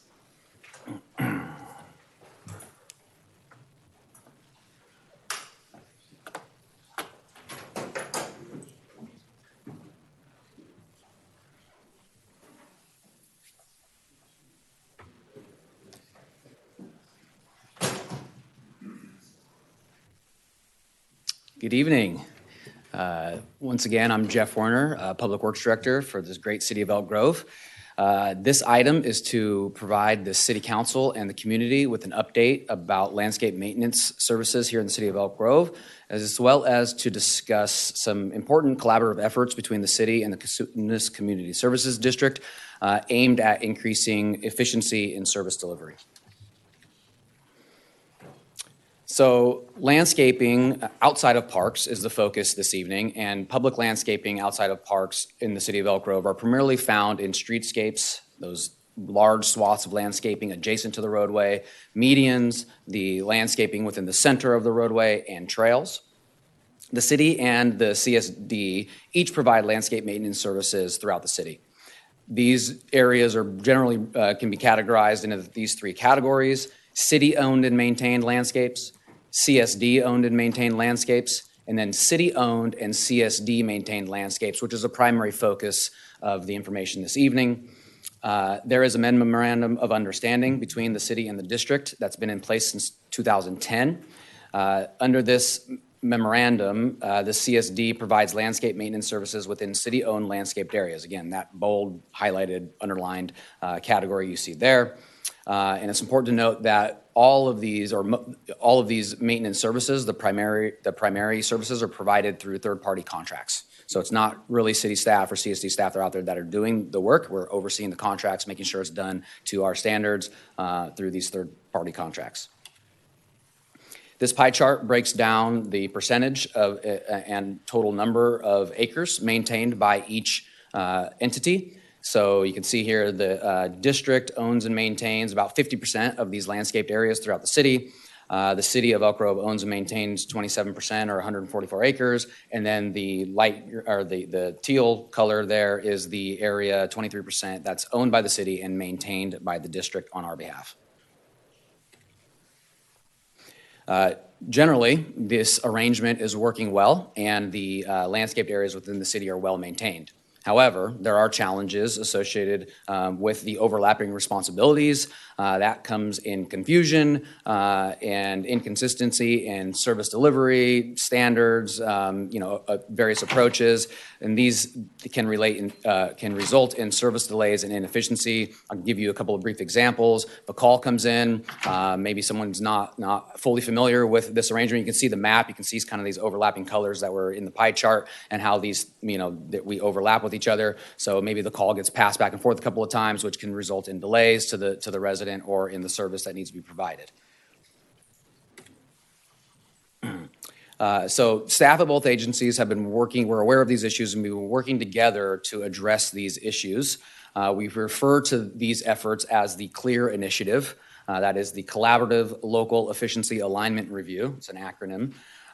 These efforts are aimed at clarifying ownership, streamlining maintenance responsibilities, and establishing clearer operational and financial accountability for these services. The primary goal is to improve efficiency, and we do this through aligning maintenance responsibilities and funding with the ownership and agency core services. The next bullets are kind of the preliminary framework that staff have agreed to, all subject to ongoing discussions and ultimate approval by the council and the board. But in general, streetscapes and medians would be maintained by the city. Trails would be maintained by the city, trails outside of parks. Parks would be maintained by the district, which they currently do today. Open spaces, we each have open spaces, and those would remain with each entity under this framework. And then creeks and channels is another one that may seem obvious, but there are overlapping ownership among our creeks and channels. And being that they're primary drainage facilities, those would stay with the city under this framework. Again, this requires ongoing efforts and collaboration to evaluate and transition the ownership and the funding accordingly over time. This is a very complicated and nuanced ball of wax, and so we're going to need some support, and we're going to get that from consultant professional services, and we're getting ready to release an RFP here in February to bring on that consultant to help us identify all the assets, identify how much the cost is to maintain those assets, and figure out how the funding should be split among the agencies, provided we move forward under this framework. The first step towards clarity. So there are, you haven't seen nothing yet. There are approximately, there is an initial first step that's being recommended by staff from both agencies, and we intend to move forward with this, and that's another big part of what we're presenting this evening. There are approximately 64 acres of irrigated streetscapes, medians, and trails that are currently maintained by the district, but owned by the city. So they maintain it on our behalf. That's those teal areas that you saw on the pie chart and on the map. The intent is to transfer these areas back to the city, transfer the maintenance responsibility back to the city starting July 1, 2026. There's a table on the next slide that shows the acreage for each area, so I'll get into that. But the intent is really to reduce the operational overlap, provide data and insight to inform the future policy decisions under the framework that I laid out earlier, as well as provide a targeted and measured approach for the agencies to transition these responsibilities. This would be a great first step to determine whether the costs remain neutral as they're intended to, and to see how the city can handle taking on these responsibilities, and then how that might impact the CSD. Again, I want to point out that the parks are still owned and maintained by CSD, so all the parks in Laguna Ridge will continue to be owned and maintained by the district. This table provides a summary of the proposed adjustments to the MOU. Currently, the district maintains about 127 acres of landscaping on the city's behalf. The removal of the Laguna Ridge area, as well as is about 52 acres, an acre and a half of area around the casino on Promenade Parkway, and then about a quarter of an acre in the historic Main Street area, as well as about 11 acres of data cleanup. There's data in our GIS, and that transferred over into this amendment that we've since corrected, cleaned up assets, and that's going to result in a reduction of 11 acres, so that the remaining area maintained by the district on the city's behalf is about 62.5 acres. So taking about a little over half of what they currently maintain for us out of the MOU. And the reason the 62.5 will remain is because there's a lot of overlap in the remaining areas, and it would be too complicated to try to address at this time, so I'd rather do that through the broader effort. In order for us to take this on, we anticipate the need for one new full-time employee, a maintenance specialist. This is being requested in the mid-year budget this year, and the reason for that is so that we can bring them on board, get them trained, and be prepared to take on the service responsibilities on July 1. The maintenance services will continue to be provided through third-party maintenance contracts, and we don't anticipate any increased need for additional administrative or management staff. We think we can handle it with what we currently have. The MOU amendments are just updating the exhibits of the MOU. They're not changing the overall framework of the MOU. The MOU provides authority for the city manager and the general manager to make these changes, so no approval or authority from the city manager or the city council is required, and then the changes become effective 30 days from the written agreement. Overall, the fiscal impacts are expected to be neutral. There are similar administrative overhead and staffing costs between the agencies. So really, this is just an efficiency play. We're really trying to align the responsibilities and core services and ownership and funding among the agencies. The service contract costs are expected to be similar. They are subject to the same market conditions. So in the bidding climate and in the contracting world, we don't expect there to be much difference. It does avoid billing and oversight between the agencies. Right now, the district submits a budget as well as invoices to the city throughout the year. We need to review those invoices. There's a lot of questions back and forth, so it avoids the need for that to happen. It will still happen with the parks, but it lessens the burden. They own the parks, so we kind of just, give us your budget and we'll transfer the funding because we receive the funding. And then this will allow us to also track and evaluate data that will be used to inform the ongoing discussions under the CLEAR initiative and in hopes of aligning the maintenance responsibilities. And that concludes my presentation. Thank you. All right, well, thank you. At this time, I will go ahead and open up public comment opportunity. I see Mr. Manaski's name here. Is that from the last one? Okay. So do we have anyone signed up for this? I can't tell with this. I still see Mr. Manaski's name. There's nobody. Okay, excellent. I will go ahead and close public comment opportunity. And up for discussion here or direction, we'll start with Councilmember Robles. Thank you for that presentation. Ready to make the motion? So there's actually not a motion? There's This is not a just an motion, update? it's just providing direction. Okay, all right. Okay, so. Missed that part when I was getting water, so. No worries. This is actually kind of a big deal.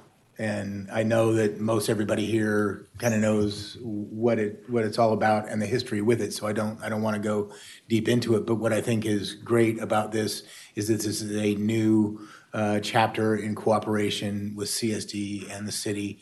There was a time, what all of this, the MOU from long ago came from, court battles, deep distrust between CSD and the city back and forth. And so, this is actually a very, very good thing for the residents that no one will care about. But it really is, because it's the rationalization of the landscape maintenance. People ask, well, this park, it's CSD. They do CSD stuff. No, it's actually the city, and so we don't have that conversation anymore. We'll have less disagreement over funding. Well, it's a much better thing. So I don't want to go on because I know all of you know that, but I wanted that to be on the record. This is actually a pretty big deal. So thank you very much to the CSD. Thank you to our public works staff and our leadership, because it's a good thing. So thanks. Thank you. Former CSC Director Rod Brewer, what do you have to say about this? In some circles, I'm the sixth director. Okay. But no, I think this is a good approach, and I thank Jeff for walking us through what this will look like, and I definitely am very appreciative of Kasuma CSD being here tonight in the form of Tracy Ferris and Mike Dobson, the Parks Superintendent and the Recreation Director. I'm very appreciative for them to be here. It definitely helps lay down some of the parameters on where and how we want to merge our trailways.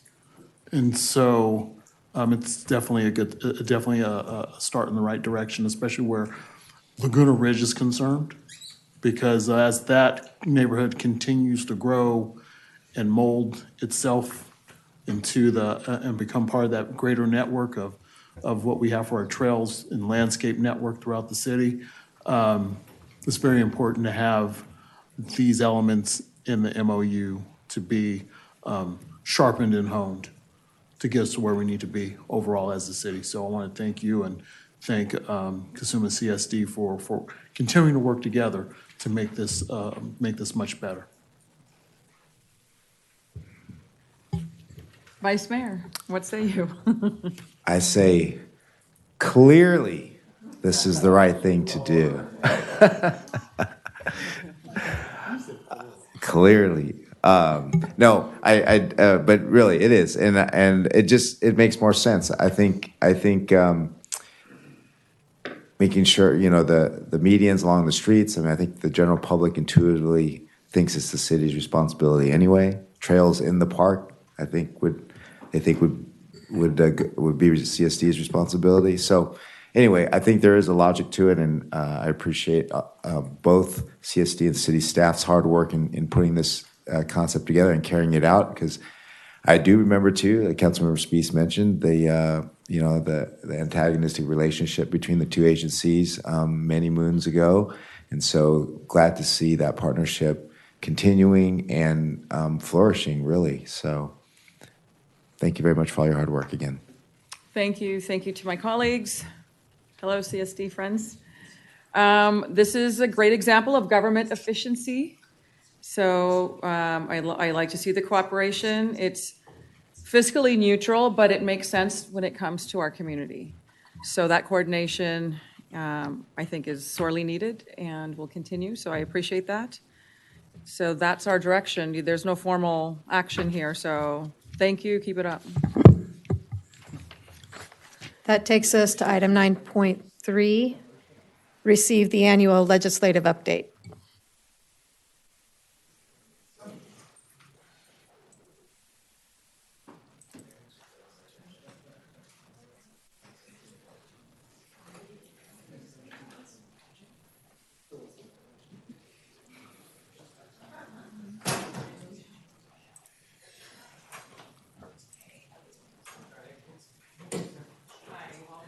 Hi, good evening, Mayor and Council members. So I'm Crystal Love-Lazard. I am the city's Community Engagement Government Relations Manager.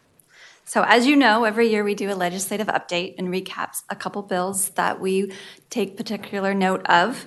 The city tracks and engages on state and federal legislation annually.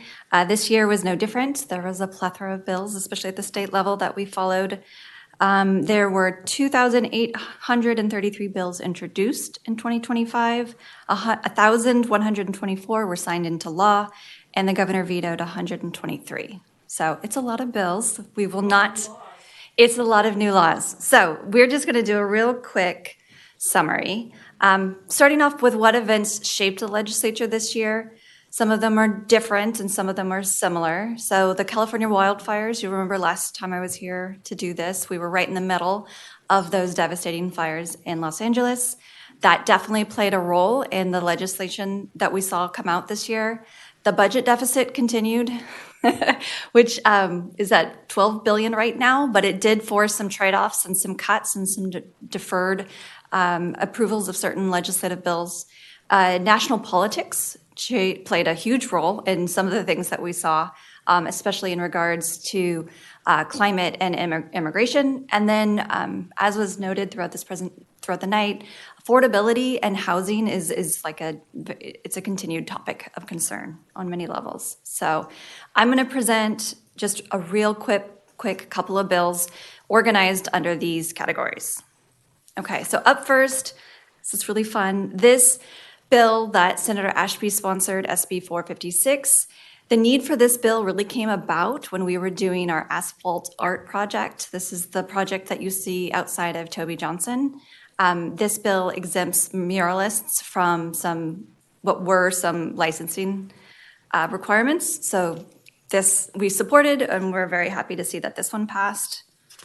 Okay, another one that I don't think we were enforcing this, but there is a new law that cities cannot prohibit a person or an organization from providing support services to a person experiencing homelessness. This is delivering food and water and things like that. I don't think we were doing that, but now it's a state law that you cannot prohibit that at the local level. This was a big deal. I know a lot of you track legislative deals, so you're very aware that cap and trade was up for reauthorization. It is now called cap and invest. What you see on this slide, and I won't go into great detail, but was a delineation of the funding priorities in these 3 different tiers. And so as funding is available, they will fill tier 1 first, then move on to tiers 2 and 3. Okay, this one is one that we are openly working and discussing on, and you will get an update. I think City Clerks is leading the effort on this one. But SB 707 made substantial changes to our open meeting requirements. So this is one that does definitely affect us and that you will receive information moving forward about.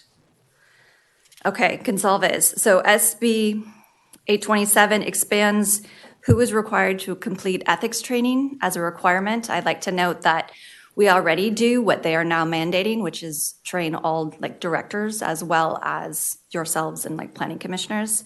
But it does add a new fiscal piece, that's a fiscal financial training requirement as well, so that's new. Okay, you're very aware, I'm sure you saw this big change that happened while we were passing the budget. The governor rolled in these 2 CEQA streamlining bills into the budget approval process. So AB 609 from Wicks and SB 607 from Senator Wiener are continuing what we've seen in previous legislative sessions with the CEQA streamlining in an effort to allow for more housing development more quickly, I think is their intent. So, but this is a really big change from a CEQA perspective, from a land use perspective. So obviously we are still working through all of these. Building off of that, Senator Wiener also had a transit-oriented development bill, SB 79. This requires local agencies to approve housing projects that are within a half a mile from certain transit stops with basically limited to no environmental review. So this is another big shift, right, following on the others. So SB 79. Okay, AB 507 changes the approval threshold for adaptive reuse projects and adds certain impact fees exemptions. So this is another thing in the housing space. Continuing the theme, we have AB 670. So this changes the reporting requirements to HCD starting in 2027. So it's another housing, CJ's got his hands full with all of these. Okay, one more, I promise. Nope, 2 more. 3, yep. Okay, AB 39. So this one is one I did want to note because we are working on some of this already, but it will require that Elk Grove adopt an electrification plan between 2027 and 2030. And there's a lot more detail here, but this is something we'll be discussing as we move forward for sure. We supported this bill, SB 346. This basically allows local agencies to require short-term rental owners to report physical addresses, so it's more trackable, and we can now find those owners who fail to do so. Okay, AB 1308 sets a timeline for residence building construction, so it's like the residential building construction inspections. I do want to note that, of course, the city already meets the standard. We're usually fairly quick turnaround. This has a 10-day business day requirement, though, statewide. Okay, that's the housing. Sorry, it's a lot of housing. Okay, moving on to public safety. So there's been a lot in the media covering the usage of masks. I'm sure you're very aware, but SB 627, also by Senator Wiener, this measure prohibits law enforcement from wearing any masks. It goes into effect July 1 of this year. There are some exceptions to that, but in general, masks on law enforcement officials will not be allowed. Okay. AB 645 requires that dispatchers provide pre-arrival medical instructions when needed. So this is an improvement to enhance public safety and health while the responders are on their way. AB 992 changes education requirements for police officers hired after January 1st, 2031. And moving on to Public Works and Transportation, we did support this bill. So SB 720 establishes an alternative automated traffic enforcement program that cities can opt into. If you remember a couple years ago, there was a policy or a pilot program that was created for a limited number of cities here in California. This expands it, so if cities choose to move into this, they can. It is not a mandate to do so. Okay, AB 476 enhances copper theft reporting requirements and fines. Copper theft is continuing to be a problem, so this enhances that penalty. And AB 394 broadens the enhancement of penalties for battery committed to like a wider range of public employees. Previously, it was a limited group of employees on like transit providers, so this covers more folks. And unfortunately, there's all too often you see battery instances on public transit. So this is meant to enhance the penalties as a deterrent. Okay, another big thing that happened this year, which you're very aware of, it was the redistricting piece. So we had Assembly Bill 604 that also passed very quickly through the legislature.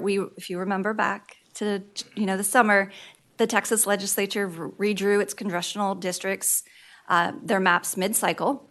And so California leaders responded in kind, saying that they would redraw our maps. So they passed AB 604, and that put Prop 50 on the ballot. Prop 50 passed in November of this last year by 64%.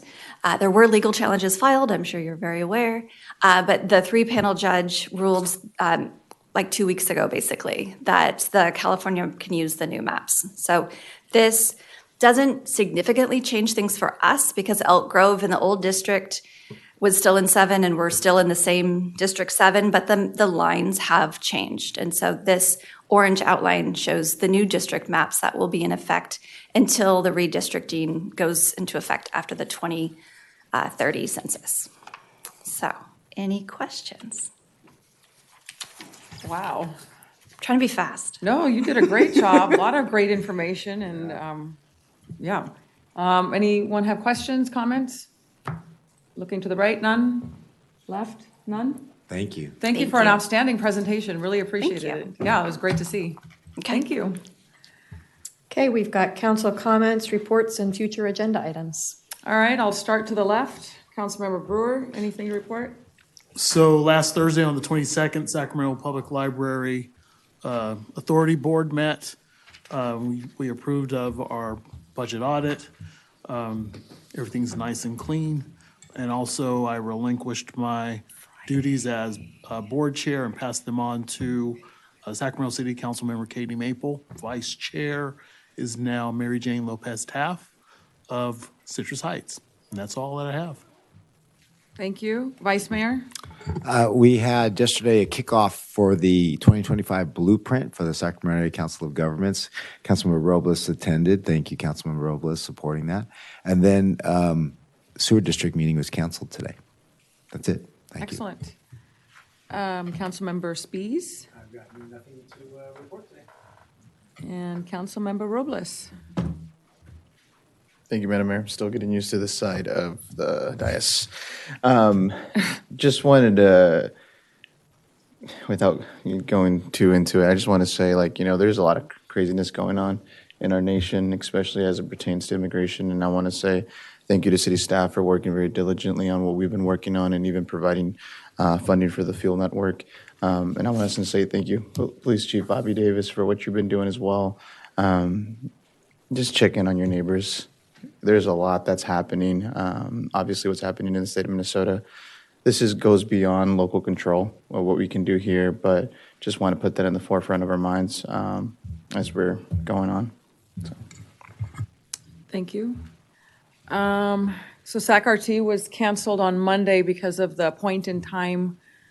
A lot of the directors were out volunteering and gathering data, so that took place. And thank you to our Councilmember Robles for your comments. It's definitely very divisive and sad and nasty out there. And, this is the time to check in with your friends and family and your neighbors and anyone who may feel that they are not seen. Please make sure you see them and acknowledge them. It's just that little bit right now, that connectedness is missing. I did have a request from Councilmember Robles for the 2x2. Typically, it's the mayor and vice mayor who sit on 2x2s when it comes to the government entities.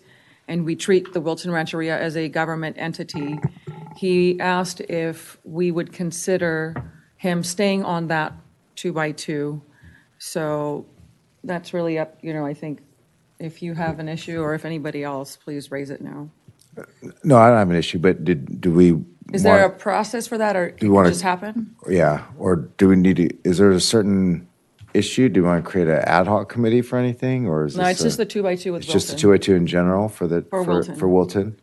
They meet at very odd times throughout, and sometimes very last minute. And I know that he's worked with the tribe for a while, so he wants to stay on. Yeah. But I don't want to keep speaking for you. Feel free to chime in. I think you said it perfectly, so. What is the process on that? It's fine, you can do it right now. Okay, so without objection? I don't have any objection, no. Okay, because it really was a matter for you as the vice mayor, and respect and courtesy for your role. Yeah, thank you. I appreciate that. And obviously, we love Wilton, love the chairman, vice chairman, and happy to work with them. But they're just as good at hands with Councilmember Robles too. So All right. I'm fine. Well, with that, thank you for that. And we will go ahead and adjourn the meeting. And I want to adjourn the meeting for all those lives that have been lost in Minnesota, elsewhere in the United States and in the world, just the division that's out there. Let's pray for brighter days ahead. Thank you.